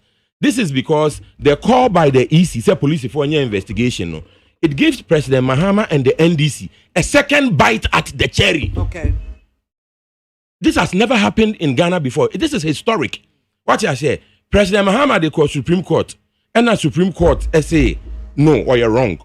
But now we see General Secretary of NDC, Honorable Esidun Ketia, or say Supreme Court for no more 7. Into a munina ne 3 kro. Sadinins into the Amoka here with Supreme Court no. Enyampa. So by the grace of God, Nyankopon Eshra NDC for any President Mahama, any Honorable Esidun Ketia, and they are having they are having a second. They've been given another opportunity. This is extraordinary because they probably couldn't get a Supreme Court review. Maybe they couldn't. It's a way extraordinary opportunity. Not just a President Mahama assertions, any allegations are NDC for making against the electoral commissioner and the commission by extension. So they have the chance to sort of put everything out there. And I challenge the NDC to be forthcoming. We don't want a situation where they would sidestep the investigation and hold press conferences. You understand? And in that regard, now I hope my counterpart in the NDC, Mr. Ofosu, the youth. Forgive me, Mr. Sami Jenfi and Kono would take note with the highest regard. So this is a second opportunity. And they should gather all their facts.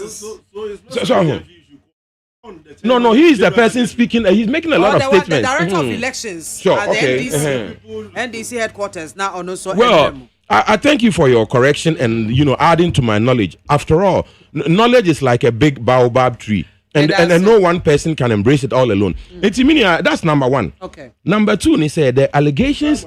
Debbie, the allegations made against made by President Mahama against the commissioner of the electoral commissioner of the electoral commission and the commission itself, they are very dangerous for the democracy now you're practicing. Already, democracy I practice Ghana Hanum are creating a mass of poor people. Inti me if say democracy in Africa is shaky because you hear bebre pa na aba. But the last thing we also need is a destabilization of the electoral commission. Incidentally, the electoral commission of Ghana has high international repute, and we want to protect it. Indeed, the high international repute of the Electoral Commission of Ghana is the reason why Mrs. Charlotte Osei got the opportunity to be representing for their electoral purposes in Afghanistan. And see, Sadia, it is not a property of Mrs. Charlotte Osei and Jean Mensah. It's a Ghanaian asset, and we jealously guard it. And in that regard, we feel that the allegations being made by the NDC and President Mahama as regards the authenticity of the 2022 vote, you see, it is Trumpist, in my opinion. It is Trumpist insofar as it seeks to, weaken a key institution of our democratic dispensation, i.e., the Electoral Commission. You understand? And in that regard, we feel say President Mahama has no option. The NDC has no option. They must come out and tell Ghanaians why, that they think they won the election. We heard what they said about the Supreme Court. For me, someone who believes in strong institutions, I was saddened by, especially Mr. Esidun Ketie's sort of disdain for the Supreme Court. You understand? Forgive me. The American is a President Mahama and second chance. So I'm going to press him. Democracy now are practicing. Electoral Commission. A very important, a key, a part, a foundation stone. Yeah, so I say, and a Supreme Court, so by NDC for say I say, now me can say opinion is here doing Ketia. I mean, the imagine man I say what to a Supreme Court. What I say, so I say, na many in June, sir. So I say, because me, I don't underestimate the National Democratic Congress. They are a credible alternative to the, the current, confusion that we are seeing. You understand? But of course, we in CPP think we can do better. But having said that, the point now here can see and say the credibility of the Electoral Commission of Ghana must be maintained at all costs. You understand? Now, I have high regard for President Mahama. what I most admire about President Mahama is his calm and deliberation. And I'll tell you what, during the time of your president, I mean, who president I didn't attempt to say President Mahama, but never once did he come out to attack anybody. You understand? And I have high regard for him for that. He's a calm, deliberate gentleman, and I think he did his best for the country under the circumstances. What I say, and I'm sure he would agree with me that it is in the interest of all of us, including the NDC, and indeed President Mahama's electoral chances, that we satisfy this question about the credibility or otherwise of the 2020 election. It is a President Mahama, Honorable Esiedun Ketia, evidence biara. Indeed, I'm saying, say Ghanaians, we are holding them to it. They have a responsibility. They have no option. No option but to come out in the interest of the republic which they seek to lead and govern.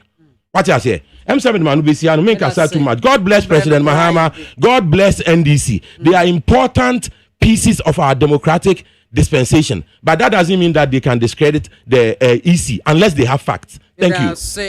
And I would see Sylvester Sapon soprano and Oten and Kana Mamemra Nana K. So Nana.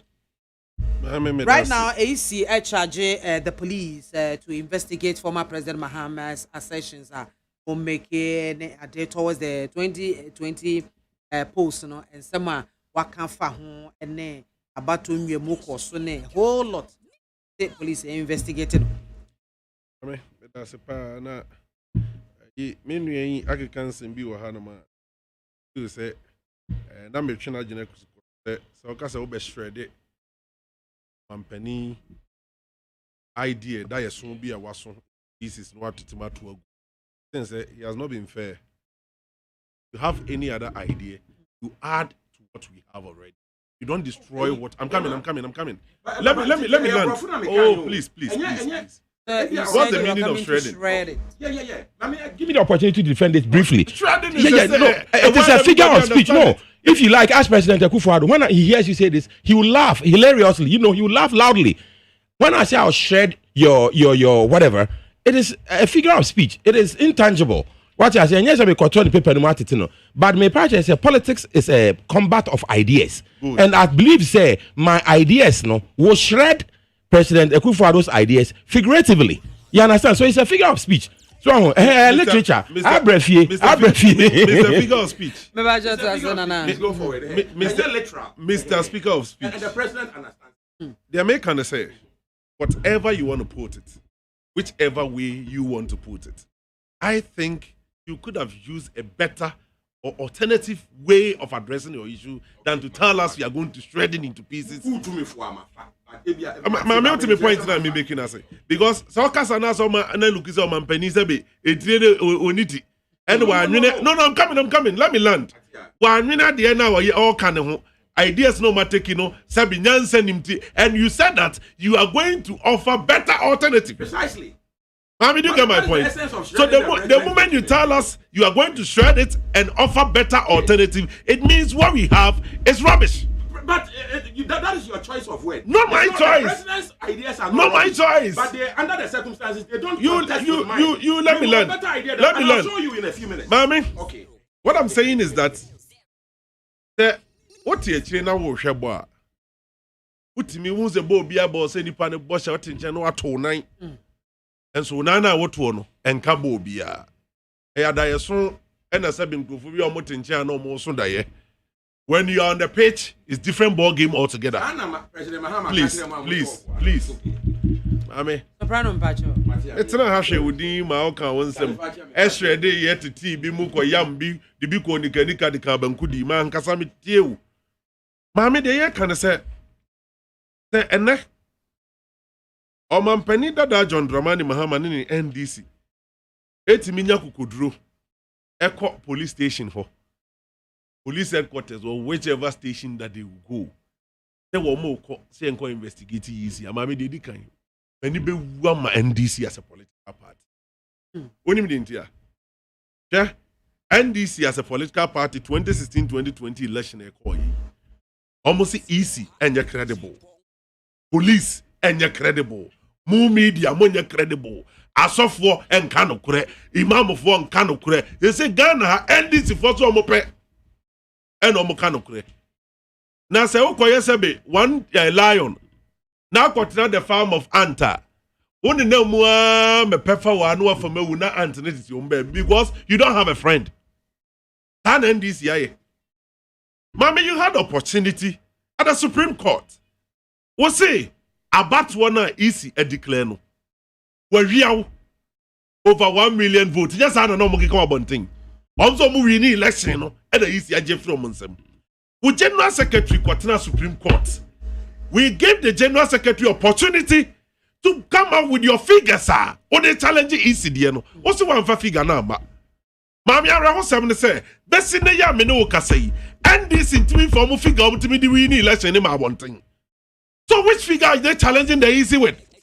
Come see easy the 3 different. That is not the case. You see the 1,000 figures crown a buyer.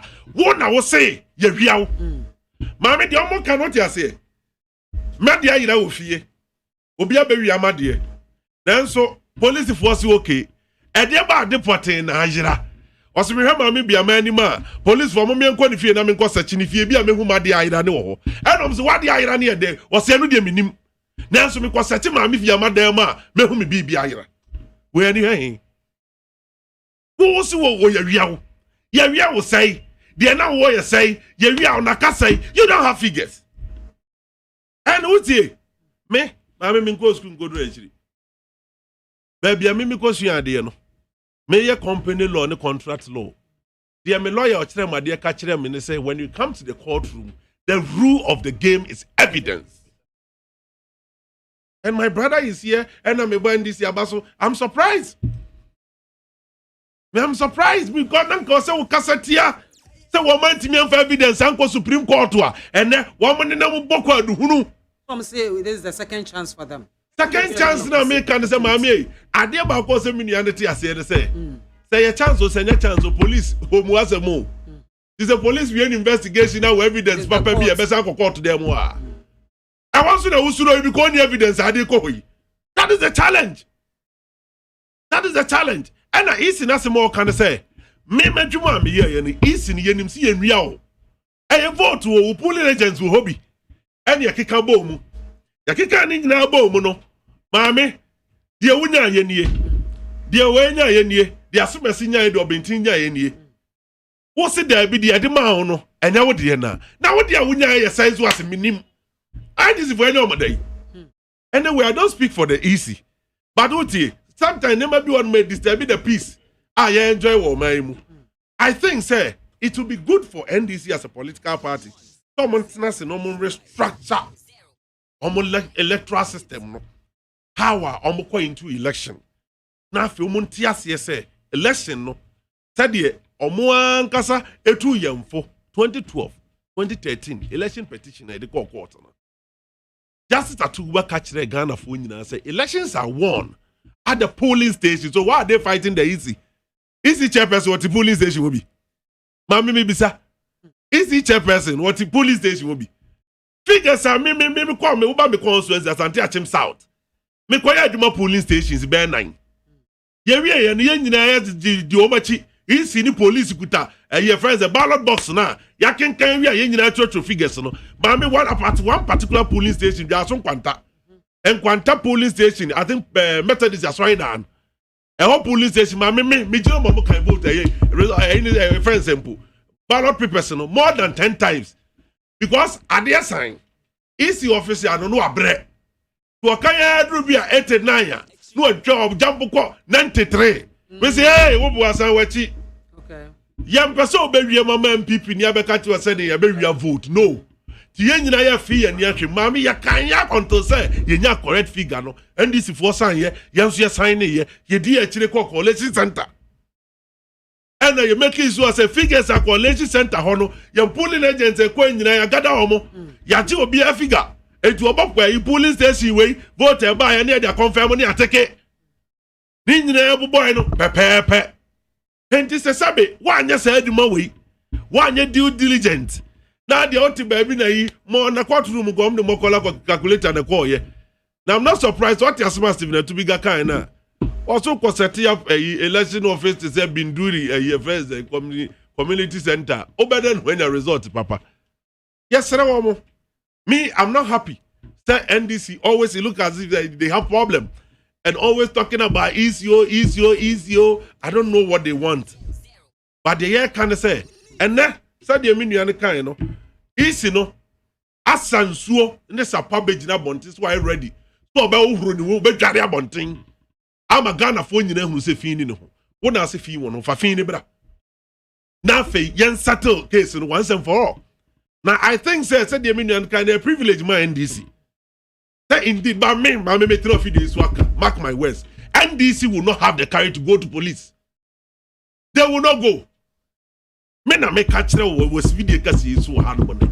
NDC will never have the courage to go to police. No more kwa. Masiri woman so papa. Police no say MPP for corrupt woman. Afraid omadi. I'm surprised me because internal elections NDC be mama. Ayi otia wakope ayi ozo pede ko ozo organizer. Who compare constituents to regional youth friends youth organizer. Open regional youth organizer di. Why the better molesting this one mamo? Electoral commission. Woman go, na go bro mo.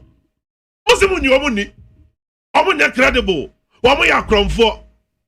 Na so be haso na mama. I mean yetie. Ono so de mahama. Wo lusu say cream. I dey asem no obeka tire easy. They are tossing me so man penny that mama go contest no lusu a. Say na yisi obetwe o mabo so. So yisi fo mpom ba bintina. Minim send this benya kukodro actual letter dia koma easy say omo mehwe omo abato ne so mo. Na mi hu so ma yesa ma me mesere wo mo. Konkrofo asabi munyi wo muni. Omo nka no kura. They are not transparent. They are not this, they are that. Na so mutimi nya kukodro say afei de. Ya kwa ni ya kwasi. Ya saba say mombra na mohwe abato so man dia. The Ghana for beka che o mazen this for nagasa so nye credible. They are not credible. Because all mon se mo kama me mo lucky focus. I say sansan kro ma mi ni ewu o chechem ko from maybe aba na ho matentenguro.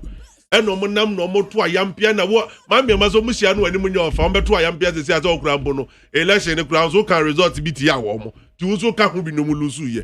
Lusu ba ko NDC for lusu. Omo de ahye wiase ni pa nyina. International community ka ho. Asofo ewo promo aka ho bi no mu lusu ye. Ba bi kura dem kwate say yes obi say say dun katiana. Sika de manzo mfanko campaign wan fanko eni mu lusu ye. Ba bi so man pani da ya say pulling agent omo kwa no. Eni mu de omo ye tip bonko so. Enti no mu lusu ye. Wonsu ye tikuro mu anu mo si pulling agent mo de lawyers. Ene ko ye pull and lawyers nso eni mu de. Hey! Then this kuro mu flasa se ben so. Si for mame.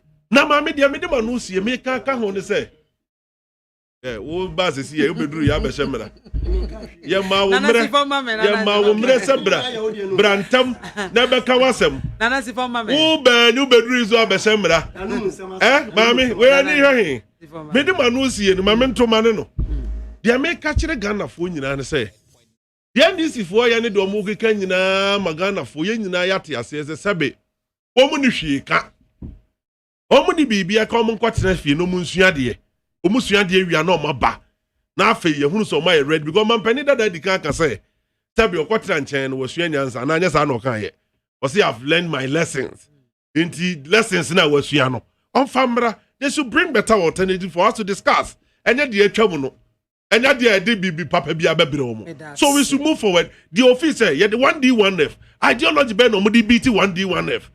Yeah, the friends say free senior high school aba. Muslim family say Muslim the free second friends say university school aba. 5 years bra. Solutions in your pedia build o mind no nya complaints in na game bebrebe no. Yeah, chum. That's Nana K NPP National Communications Team member and Oten Kanyamia ya dom ama Godwin Mahama NDC National Communications Team member wabeka ye Mahama akwaba. Eh ni amina. Jano bibia boko de. Bibia boko na so. Nana K me hanom Nana K jano. Mama. Odo. Oni de ntia ma edin no. Enfi no. Si omutu nragu ana omutu futrogu Ghana fu enim. Na oba be expose won a now that's what we expose won a we ni omu intimidating tactics that they are on be frustrate you on be make sure say why you confused but me am a idea me very focused so ni when your first time I miss no nti nana emfa ho ni dia obeye anokware a mekukuru egu nkrata so ameda betena hanom no anokware me ka magana fo ate okay yanko so ana okay miniaba the first thing is that mempe regional youth organizer edi nti a wrong impression and a create on kind that's all yes me can say me per regional youth organizer we are so new tie me din komo you see you do mpempensu bia after every 4 years bi I am party you call for elections nti no next year and you be share young internal election I say you gusu consultation yes a regional election as some of us are eyeing but any relative to the portfolio or boy you know and as I see I mean to mean soon far and to job because we are still consulting your party mrano say you open nomination you open for those things next who declare you can be sanctioned for that that's the first thing. Two or kasa about internal election as some say the NDC you say internal election you say you back of free easy na I'm be na me nim sanka obebisa me nua be ma se omukọ 2012 court petition any dey do omu ye nyina no omuka say Afarijan later be kan about Charlotte say no find out a conduct omu internal election ma on until you see when any party omu wa be mu they approbate and reprobate ta didn't favor one dia omuka ho asem in favor of woman can was him. Why name the American fat Charlotte say him? Why name the American fat Afarijan? But in nature, you know, a honor mrano, sa institution of mrani chese obey internal election or mumbai mouth. So it doesn't matter whether some conduct you or good or man conduct you who good or a honor mrani chese party be a your internal election. I saw one on by day or mumbai mouth. Internal assembly out canon. Pacho, my way first and last because don't continue to disgrace yourself on air. The next one is analogy or about stealing. There, obi be yawa there. Then see, I have wrong example no create here. Mama ma good example. Yakobo ball, house ne kotoko. Akobo ball. Mostly yama match official. Now match official. What record this scores at the akọ. Our park no so ye pon ye. And our boss say. Ba kwashe ne nyanku 2-0 afa okọ ya na asansa we jiba ka say mu ina mu sambro 3-0 ani yesi let's go be na o ye de obubo no afa ukodu GFA okako present scores no so a now the 4-0 akọ na team ba ku say they be score na ogusu obubo no ento asum nti mayen the actual score say 2-0 3-0 and 4-0 and no was him na yeka. I get me because una we match official. Into so your match official na say ye bobo we na say assemble match ne ho a. Who na ye bisa the true reflection of the match. Ana me boa. Enye me player no, enye coach no, enye who match official no. Because one seminar edim una mra ne ma wo kwan say kwalekotwa match ne so. Die be si ne papa mu o, ne boni mu o. Uhona yebeji the final result. I get me. This a team biade complain ba. Oho NS yebeji the final result ifi. Nti ye call court no. Na ya kwenyama isi say. Ehona obetire the true reflection of the score. Surprisingly, on the 9th of December 2020, isi mayen the total valid vote count 13,434,554. On the 10th, the following day, am I a wrong figure? 13,119,460. And amu ya court no. Paragraph 24 of the first respondent easy. Result in so they call as the total valid vote cast. Different from the two no. The court so send the different figure call of 13,121,111. Until now me no say. We are Ghana near I'm you. Ye name the total valid vote cast so long as the 2020 election is concerned. And also yet the denominator, yet the division to know obiani ni udade percentage onyaye. And immediately there is change in even one figure for the denominator. No, everything changes. Until that, why? And I said, which one is the right figure? And no one said, and let me go straight to the point. The NDC, the started say you're free for investigation into the last election, and yende. Until dear Bossman Asari, Eddie Isi and Nimbeka and Yard Fufro. And I'm a boy. NDC, Yasha say you're Canada. Say, the last election, no, near maybe ye.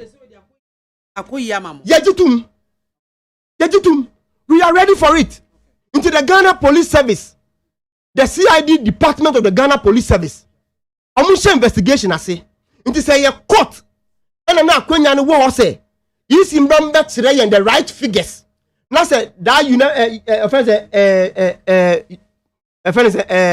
unanimous FC, which everything that will be almost say 4-0, 4-0, 4-0. No. Emma, easy. Yema na kwenya manako jina box nim. Actually Ghana phone na the right figure na court na preventing no. Maybe this is the next option and the next opportunity Ghana for the behu dream I call in the last election. Until NDC for there, we welcome the call. We welcome the call. That is the first one. 2. The Emma kasa say and maybe call in the last election. The last time I buy ye di hu enkomo. The issues of nkrofo omuwu ehwere omunkwa in the last election. Still easy Gina ano say that was the best election they have ever conducted. When BIAMAH we are gonna need me. Election and nipa ba kumpo ehwere ne nkwa no. You cannot stand anywhere and say it is the best. Let alone election and nipa baku 8 ehwere omunkwa. Esipen maybe I make a many but me saye. To your penina utiemia. Since in Rollins' time, in this Fourth Republic, under Rollins, under Kufuor, under Late Mills, under Mahama, yakwa batu anipa shiro munkwa sada. No! Intini bisa huse, ebani say na upon nipo mashiro munkwa ni nano. Isi way deliberately, including even the president, keep saying say, I the best election. That means now say, isi MAAME in nkrofo ni nano, they are in their own world. Omu riase. Nti nani de omu ye se omu titi omu na omankasa ye den esre. Eti se utwa wonsari a unwi nam biaye. Oti okay, utwa teche Maria unwi nam biaye. Nti wo a waseti wa question. Na wa nam na wo answer wo ho se wa pass. So through police investigations, yeah, almost 30 investigation. Hono, would you be willing say be amosumu figures are motimi accolade no to bring it out? When we get to that bridge, we will know how to cross. Anameboa. Obviously say, you ready say a per se investigation no. We should be ready for everything. Be man no quarry na den adedi. But me mo some instances Mayede Kase about 1 million votes was staffed in the last election. Proud to the last election. Meaning say NIT FM, Peace FM, and UTV, muteki footage. Media. Yes, take footage of those things. But I'm sure say with your credibility, there are instances where you printed about ballot in na area. Na easy. I issue disposal certificate, which I have a copy here, dated 25th of November 2020. Before issue disposable, as in there are any template na yade print ni nano yanko shino no all the printing press and so issue disposable certificate and sana isi so I issue the final one into show hanuma me that of InnoLink printing press certificate of disposal any disposal which issue on the 20th of November chere say there are print here enye ni na any template ni na yashino and so na later 25th ECB issue on final one emma all the parties. It is after this and yakochi InnoLink te omu egusu printing ballot papers. Yes, that's why I've mentioned the name. They should take me on. I mean, yes, I even have the videos of it. Joy News and a telecast here. Yeah, call honum. How come say Uber issue certificate of and disposal a year na parties nine acco. Then you continue to print ballot papers. Na bisa who say why mu na ma won contract no. Enya easy. And now me no ka say upon please na who gives the contract? No. See, BIAMAH, tell me the truth. Companies are more printing your ballot papers. Why am I contract? Electoral Commission into Nimagasa unim. Electoral Commission.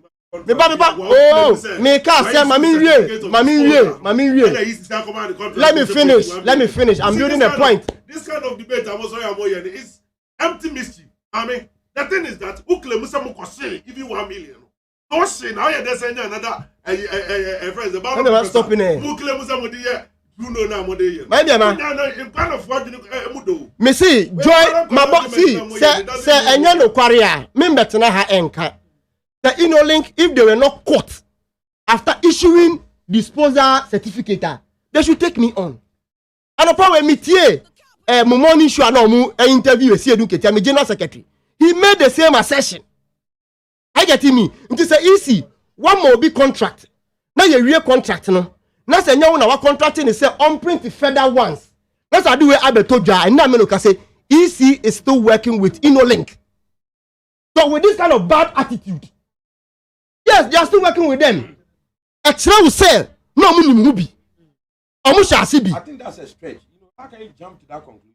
Maybe the police investigation would probably the police investigation determined. But what I'm saying is with respect, it seems to me to be quite a stretch. Say just because you saw say InnoLink for no air printed what you assert to be ballot papers no and untino na just say easy na demo or more na say be this and I landed a quick sec. All I'm just saying is that you see there seems to be a lot of hypotheticals. No, there's no hypothetical. Okay. No, there's no hypothetical. You see, the issue is that the court to say InnoLink for air printing as the EC to date. Set in any form of investigation and there is none. But the InnoLink I accept say is in the contract and amawomo to print those. I am drawing conclusions say. Muna mama nkofuna ejuma. No medum pempen su bia ye wie. What about if EC says you no more wie contract? Till date, EC has not been able to tell us what you want. And that's why the police investigation is so important. No. There's about to be a police investigation because what he's saying right now, no, or person or verify. You see the EC on hotel make us the institutions now a work room hanum no. Nkofo no more managing no.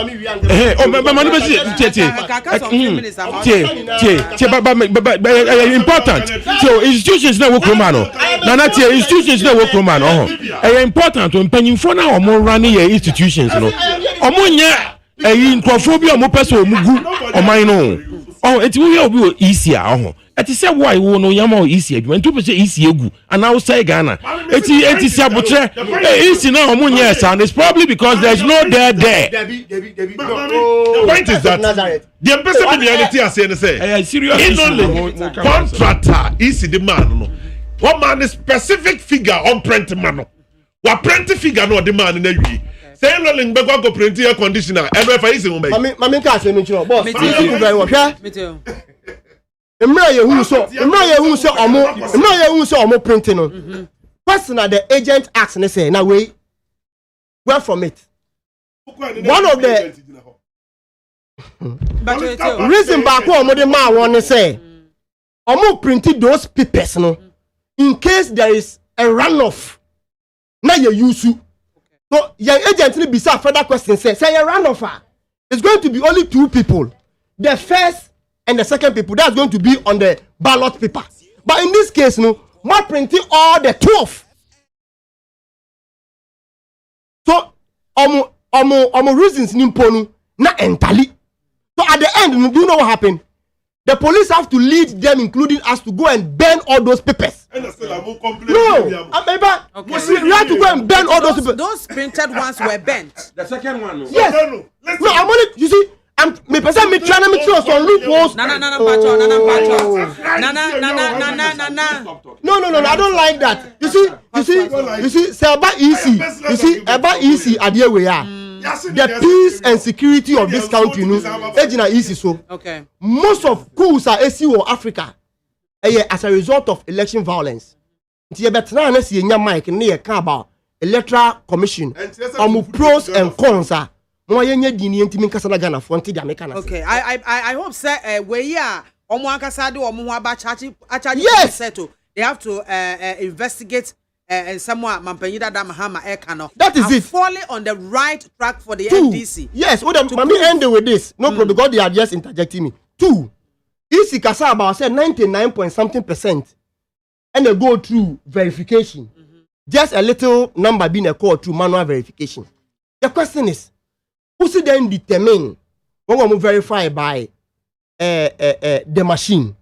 1, a true machine now don't sabe den ebe team so no. Now on the pink sheet no, you recorded verified manually and a verified yes electronically. The last election before you call election, pink sheet are easy echo printing you know. Now a column for verification for machine na eniso. Ama even parliament esha won say one corner one co printed the actual one of parliament approve here. Would you believe say easy didn't print that one into the last election now you need any column and you record it. At that time Krana Muhu and the party should have called the EC press conference. Parliament told them to go and print the right one and they didn't at the end no they got to a ban. Baby, and you are you record this say you verify electronically. Internet. Oh. Asa, you see, 135. Oh, Christ! 135 for all canon. It just came as a result of the last election. It wasn't there before. Get your fact well. The last one, and I'm NDC crowd 106. Yeah. Anameboa, near crowd 106. So we may have our say. You had your way. Anameboa. The American say the article to a ban.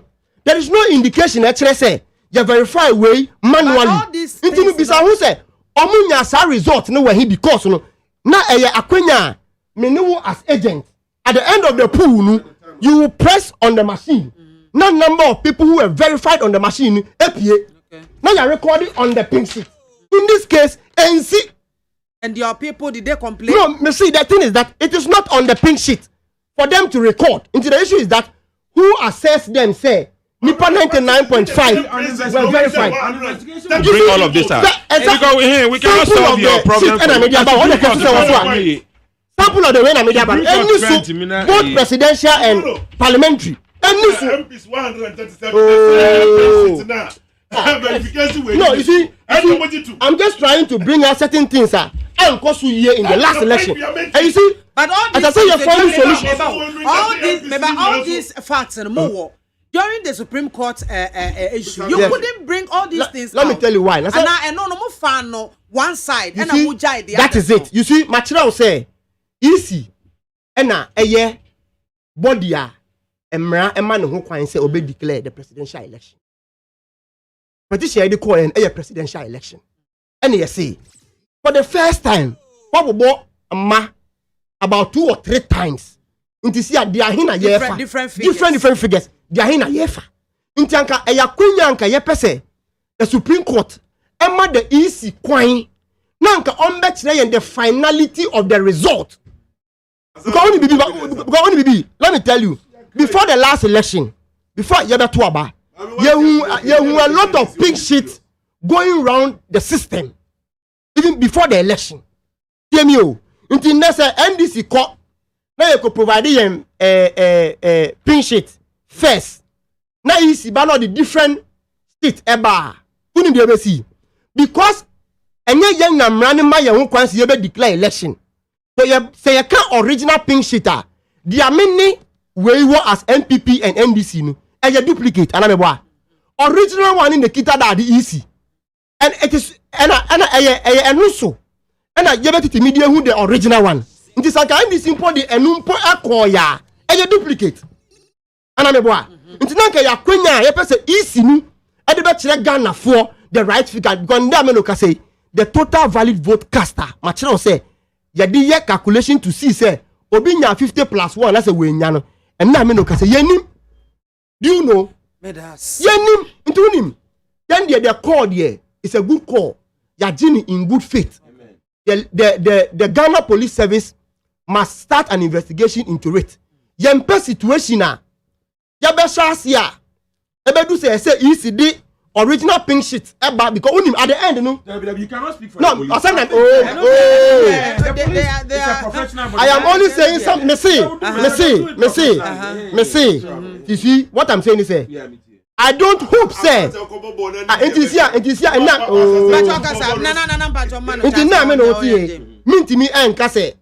I hope say we will have true and better investigation. I can say it. And I make us say me hope you say never starting investigation never do say easy and provided the true reflection in terms of pink sheet one mechanic and say nobody can pull the easy to that. Like what happened in the Supreme Court. That's say. Busiani, I would say Godwin and MAAME NDC National Communications Team member and Oten and Kana meaning Joseph Achia MAAME is confused and depressed. He is not above the law. He must bring proof that elections was stolen. Invite him. Ghana police invite him to have his evidence. Nana Kriya Mwabwate Ablekuma Central. And also, good afternoon, BMZ1. And I'm so happy that the EC has come out to debunk and diffuse the spurious allegations leveled against it.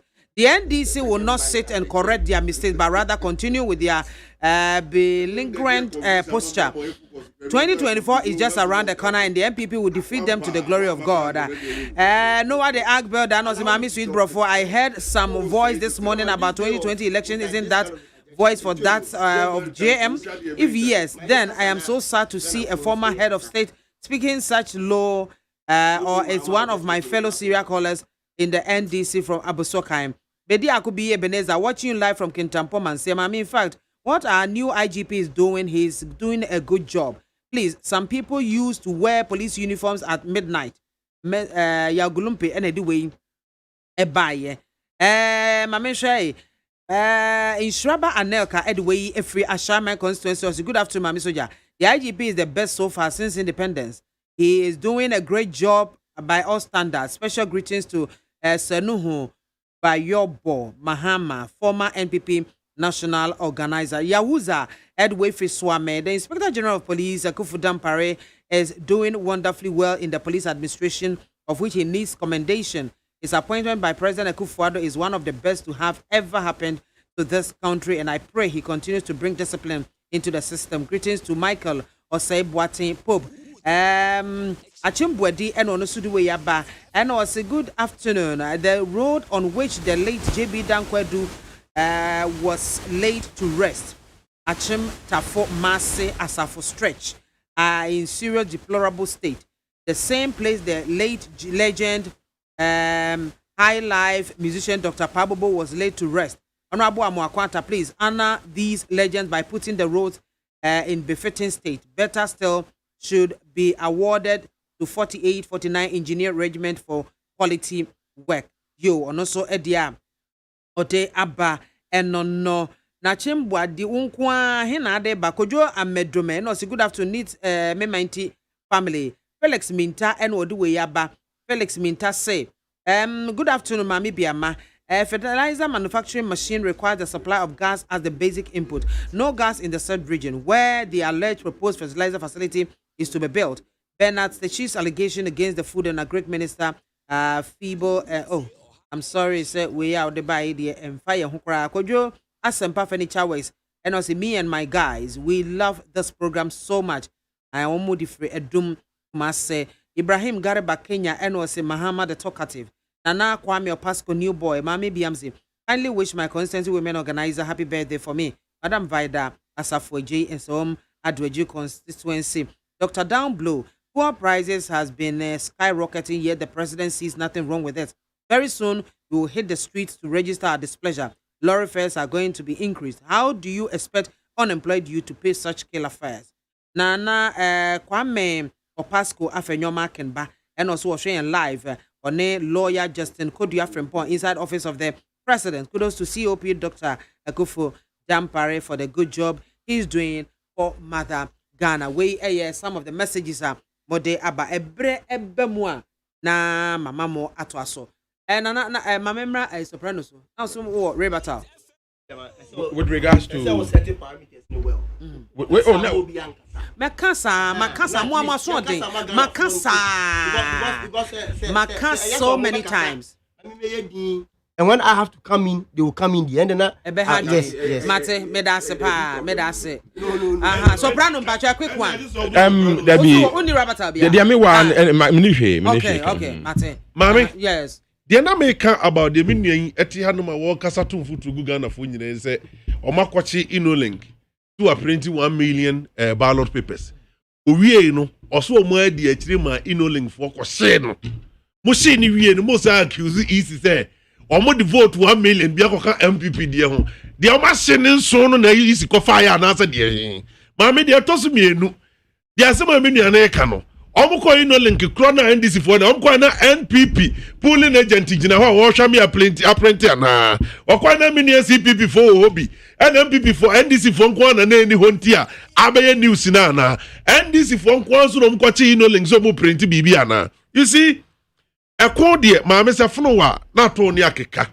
Omakoswaki Kasa, now you see, Ama as a Monsamo Mokano, NCC so Ghana 40 Oma no more Sriwomo. You have the opportunity. If you have all this pin sheet, I will come once a me. Now, Mammy and County Asama back court. Well, back court, no. For evidence, a brass may train, said I'm doing back court, no. Or no day, authentic figures, Beba and Son of approving evidence. This is simple. What do Asama back court? The ordinary court to me also name me was seven. Me say, they will can in the Abijitum. Court to show no more time out. Mammy, can you plus? Can you plus? Miss me, one. The work can in the evidence how the buyer no court to us in more time. One evidence, ama. The boy time also those are complaining. But I say, Nana K and Oten can I am yes. Just a minute. Just a minute. You see, as someone I'm a person make me Ghana 14 say. There were near a course so in the last election. I suggest to say, it may be a coswa enye. And then the Yajina so kase. Pay calculation near ballot papers about 1 million has been staffed. And I mean my example of how are now after your printing people say we know now another company air printing. 1, 2 in the eastern region. Yet Mebuna no mukita about 15,000 extra ballot papers. A police for NHC one. Ashanti region. Yet Chinkofon mukita close to 1 million ballot papers. And now no money now that particular papers.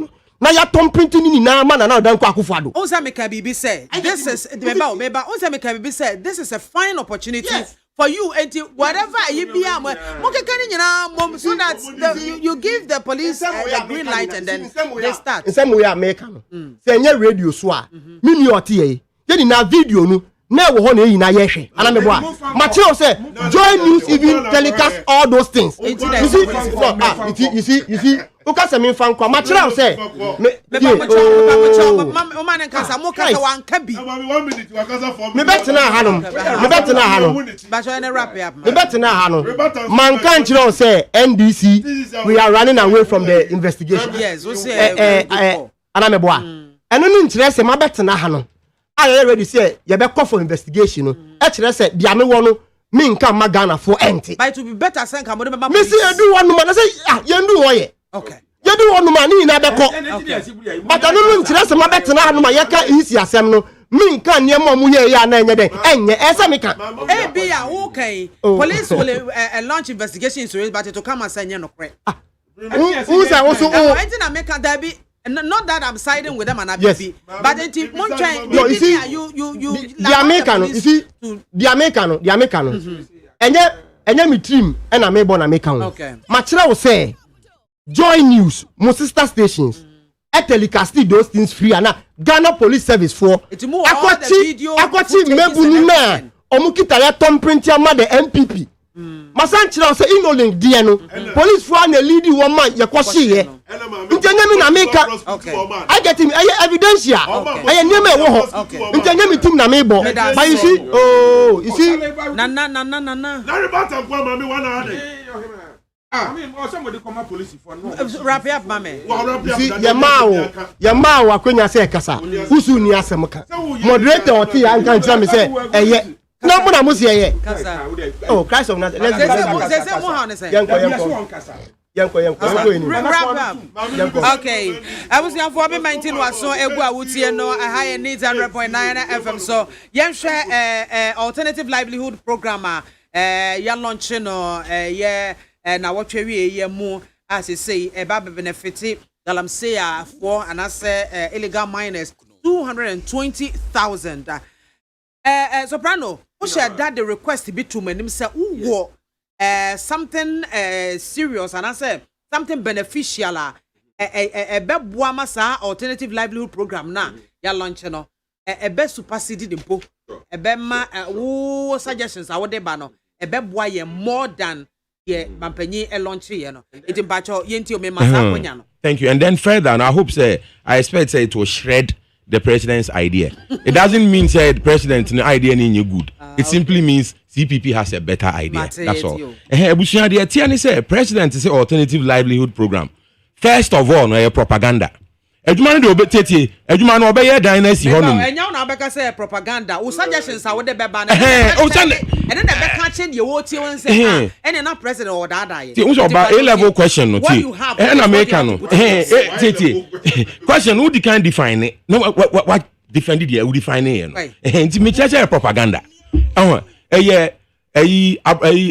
Shakespeare Becca say all sound and fury signifying nothing. It's a gimmick. Political gimmick, just like NABCO. Once someone can NABCO as you understand, into almost livelihood empowerment, getting ready to break the 8 by coming out with this kokamami strategy. So what I say, okay. Into the Etienne say, president as well babe sa for livelihood empowerment, but na me percentka ye link sa situation na say de be boa galam say fu to president ne action be in the establishment of Tree Crop Development Authority. What you say? Okay, now about Tree Crop Development Authority now. So what I'm seeing is the Ananamo MPP for no baba in the so-called private sector is the engine of growth people. So can say there has to be mass employment by the state. So what I say, Nana Akufo-Addo no. We're taking advice a free Freddie Blaze CPP ni ho but don't taking full advice no etu zanabko no instead say ko be no state own no afani pa no de akososo ha no de asoso ha nti enkoye. And so this is an approach ye person care me catch Nana with regards to San Asmo Yoking.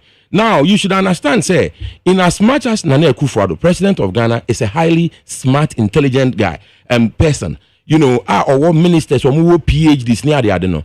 It doesn't mean say they are the smartest people in Ghana.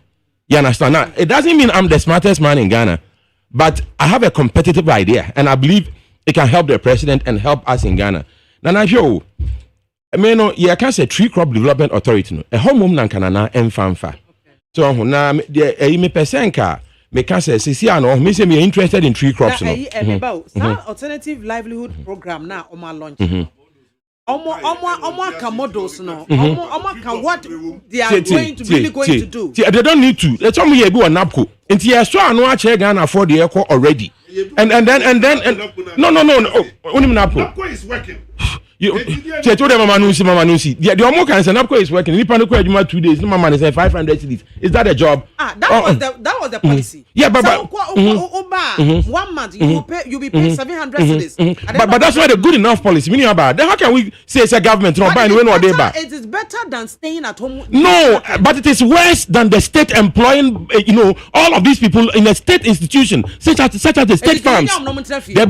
They all can say president there no the more NABCO say obey adwuma ni amount 700 no and only yes ni say obetena fie I mean no ya adwene but me make sure say CPP for asem na ye can say e was say aban no ebie mama no si bema I was say aban no ye was Fred Blay fie honum ntina mo free SHS na dey na mo ye ni from ever Fred Blay no mu dey ntina mo win election no and ntina make say CPP for no enipa be me yakọ awe ni election no o meja o mu fie and on Marco, you will be fear ye. But the young cast yeah. It's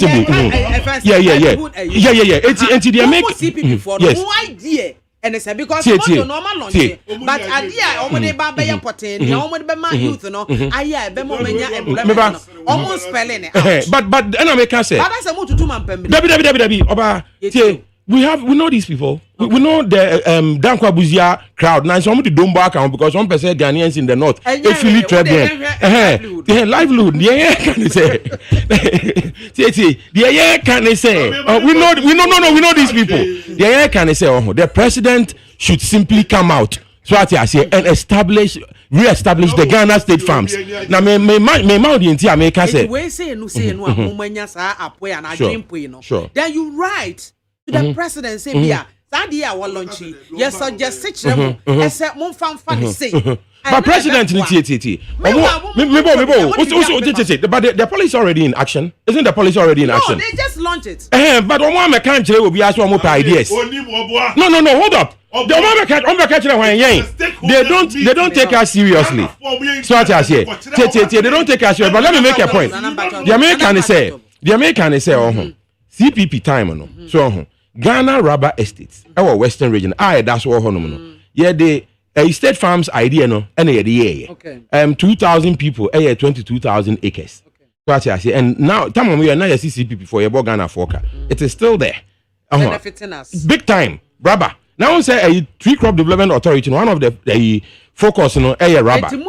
Government be focus on tree crop plantation by way of employment. Now let me tell you why. By way of mass employment. Saying KBI no permanent. Oh yeah, too. But we can say Ghana or TMU. So we can share MPP for say ammonia state farms are almost the private sector is the engine of growth. And I understand their ideology in that regard. By the way, many NDs, I appreciate the fact that you've not said a word. And I'll do my best to replicate that behavior when it's your turn. So, but hey, the American is for instance, let me use cashew as an example. Okay. So we use cashew as an example. And I just by the way, and now according to business news, non-traditional exports, cashew more than I think $116 million. Cashew, cashew example. Until the Americans say, yes, say oppose President Akufo-Addo. It's just that some of his ideas are kokamami. I won't check just say, we should baby in the night. So, and as patriots, we have a responsibility to also advise the president, and that's what I'm doing here. It's the air can say, so we use cashew as an example. Cashew need a big deal. But India, for example, and another example of why the president should open the state farms. And he says, India, offer 1 acre. Many about Trodia making so that be a key point to plan. I mean, making sure the so 1 acre can take 441 trees. Okay. So what I say, of cashew. Okay. Tree beyond on average in the first year, about 2 kilos. So what I say, into 2 kilos times 441, 882 kilos per square acre. Okay. And that price, 0.86 or $0.87. It comes to about 5 cedi on the street in Kokentampa. You talk cashew 1 kilo, 5 cedis. Okay. What I say, what the bad dollars ma? Nasa would you have 441 cashew trees, 1 acre. Acre no measure 210 feet by 210 feet. Then in the third year, which is the first year of harvest, 1 acre should be able to give you $1,584.68.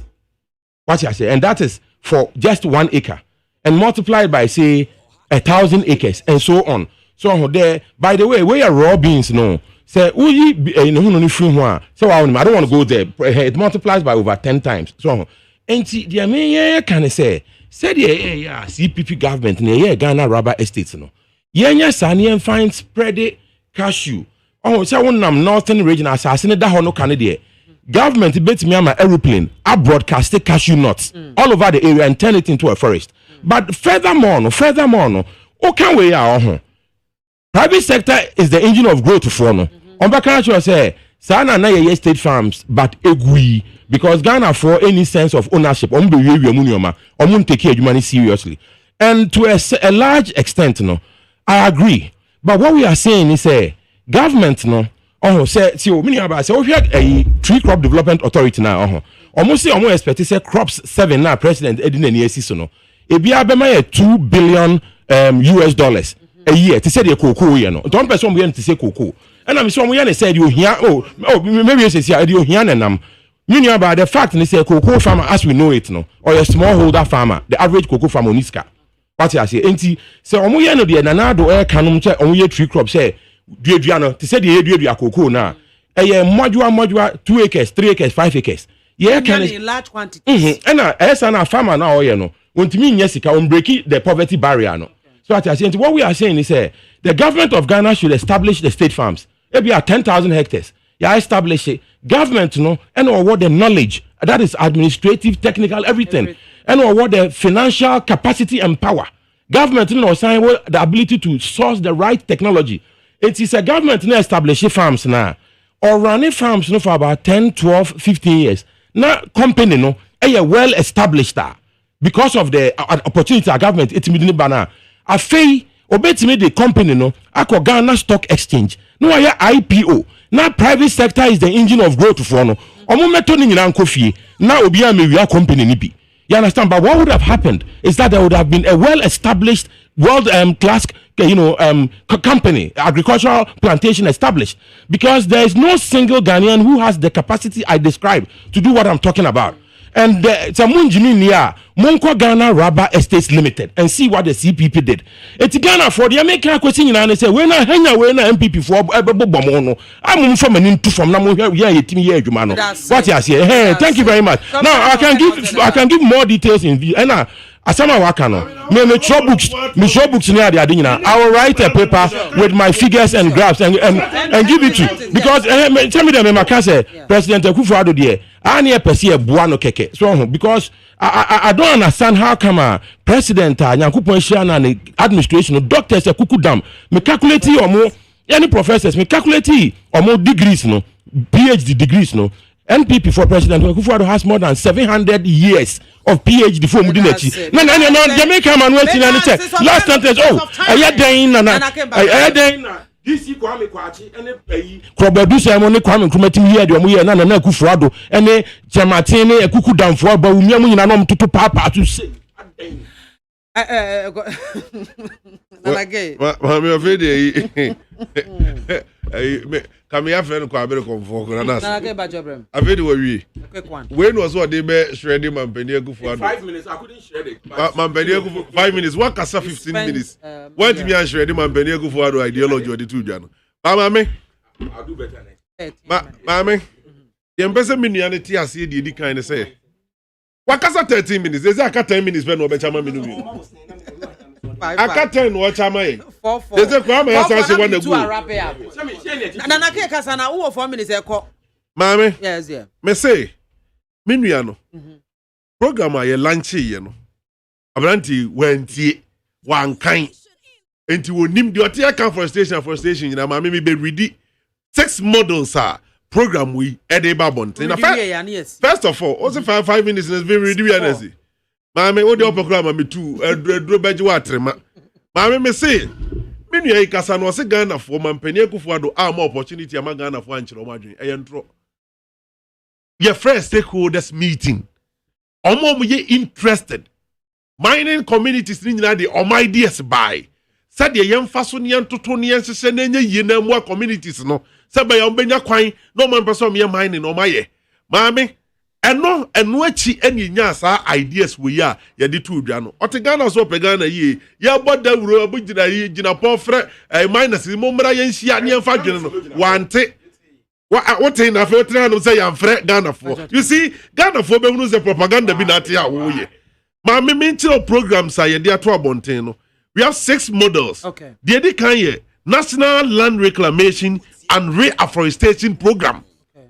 Ma me so said that Professor Otiwe, also want reclamation, any reforestation as here, as Onwara. Nana, what's mammy? Mammy, the ambassador Tiasi and say, afforestation, you cash you, which me the afforestation, so Numa. The here and say, what me reclaiming land in Ivi. Mammy, no, you idea dancers and mining a site to do a Wagana. Uquasham, now what dwa, Omotutua, Adani or Wuamana. Unim na kotiam se nsukutu bi na ta hodoma na wawu. Eno ti na mampani ene omusia ne ye de policy we abeto abonten se ye mu 6 models. Ba ko ye se mutu amena ni wi a ye bekata so ni yadua nua yadua cashew. Ma me de ma misa ne nkofo mo be hu niema dodo e pese yadua wo ho. Number 2 ni ye MAAME agriculture and agro processing. No so you reclaim land na wie no you bet me say agro processing no agriculture project you be wo the same you know so say na me person otias yes real forestation na ye ka ho asem no kasu na wo ka ho asem you bedua kasu ena nya kasu nko so ne ye bedua ne ma foforo agro na wo de tobo ase wo so be share de want me an share de afedi ato ne adapetwa maami ye wie eno a ye will be a friend apprenticeship. Mami, ye was skill training and entrepreneurship. Responsible, viable, and sustainable small scale community mining. And this small scale community mining is responsible. Ye mamo kwai masa community mo ya mo mining no. Ye the rules and regulations at why ye dey monitor juma na mo ye no. Wotimi nya ni basabasa bia na won sori nya honko. Mami wey ideas o sen kaminu oboma mpani abaso. Naso obibi mpoka waka de aka ho ba otena ka se wo ba betiti mato atwene ayam no enya papa enya mfa nkozu you see Ghana for enipa omote those communities mining communities no they are happy because some models here they are to abontin ye omo ankasa models omo ideas of the beto abontin no and the minister lands and natural resources minister akekani nyina bom and ye dia launch policy enra enti meaning say program we say there sabi mebu na nya adwuma be nya adwuma ye betumi a started the friend production ada bia me kan ho asem so man se betumi ade ye ho say ye be free taxation ni aba production ye betumi ade ye ho ma me free and me dey taxation ni kura na hia me be sia dodo a ye bona production and betumi age ye free sa ade ni mo the wood dua bro me dua banche me dua ne cashew no so betimi adua de so no ara na mahama nso nya mebua na menui omo so onom sha not wo hopa ne krom sha not wo kwa de babo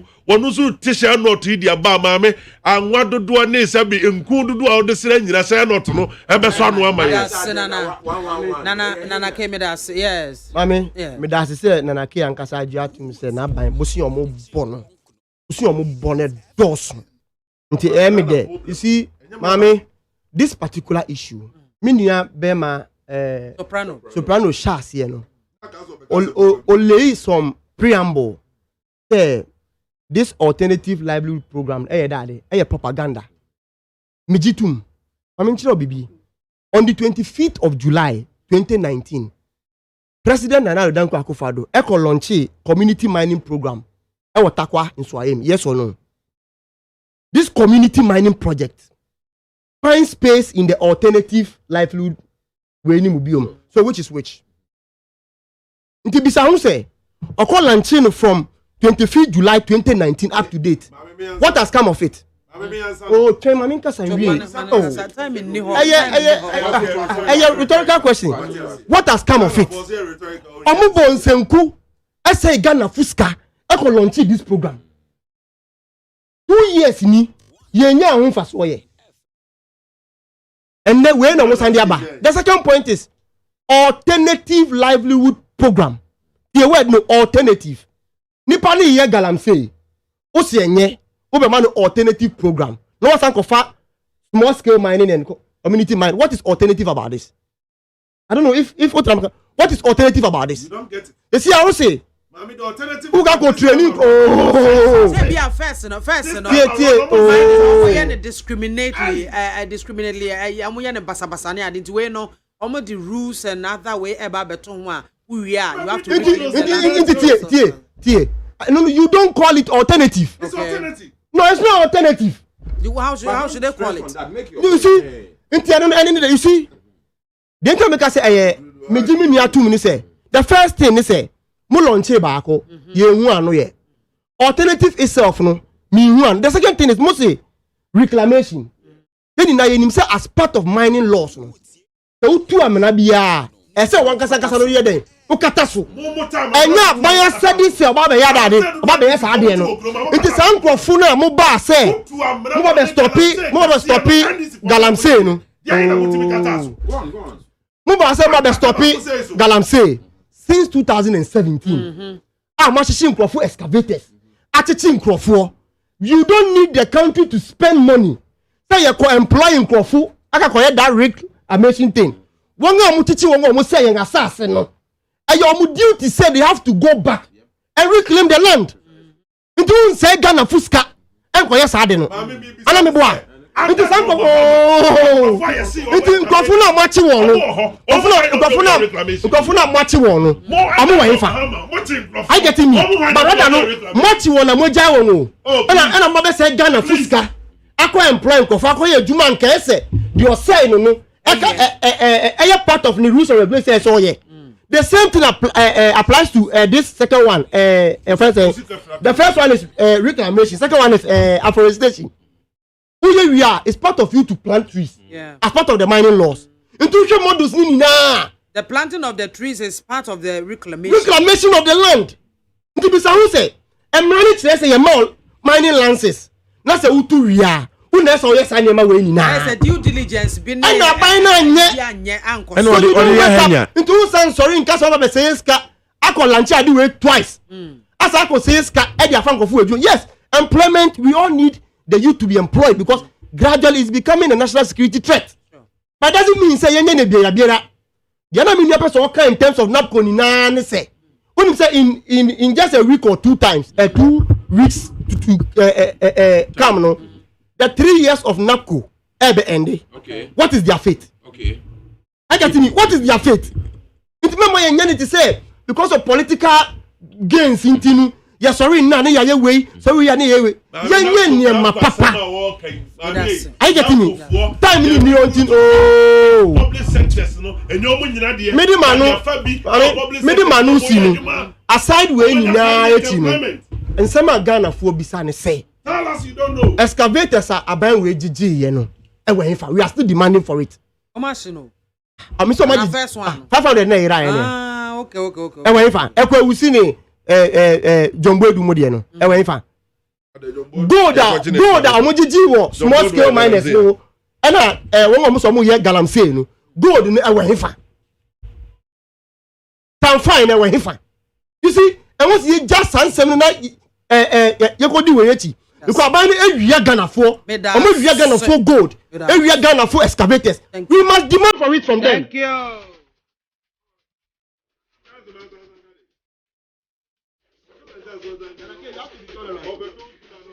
Nanake. I was here for Nana Kwajoya Buana MPP National Communications Team member, Godwin Mahama NDC National Communications Team member, and a Sylvester Sapon Soprano. CPP National Communications Director. And what's in Encano. Nadan I soprano beba nyami adma next week or beba oba mema na chiri di soprano no mema na chira se amai. Ebe you fo ya daroma and a womo ebebo mema ye twetwe enkomo e ani adi dwumadi nyina ye de mo esie asira kasi enkoma production crew Jordan Miaduma Jerry Sajima Frema Abankro o madaroma no mutentem nsemi nyina de share ma no mposa no de share ma no se Emma Bebiafo Emedi Honkomo. And ye did say, me sorry, so dear, and ye, Minuabema Ola Michael, no so babejedra, now what you and Tata at the end, Akofie. Madame Yana say, Emma Momo, and it's me at the MAAME BIAMAH AKWAFO. Obeti me a friend me, Biamzi one woman gada BIAMAH brofo de, in yana, Ufremia, a Joe so, Macrow.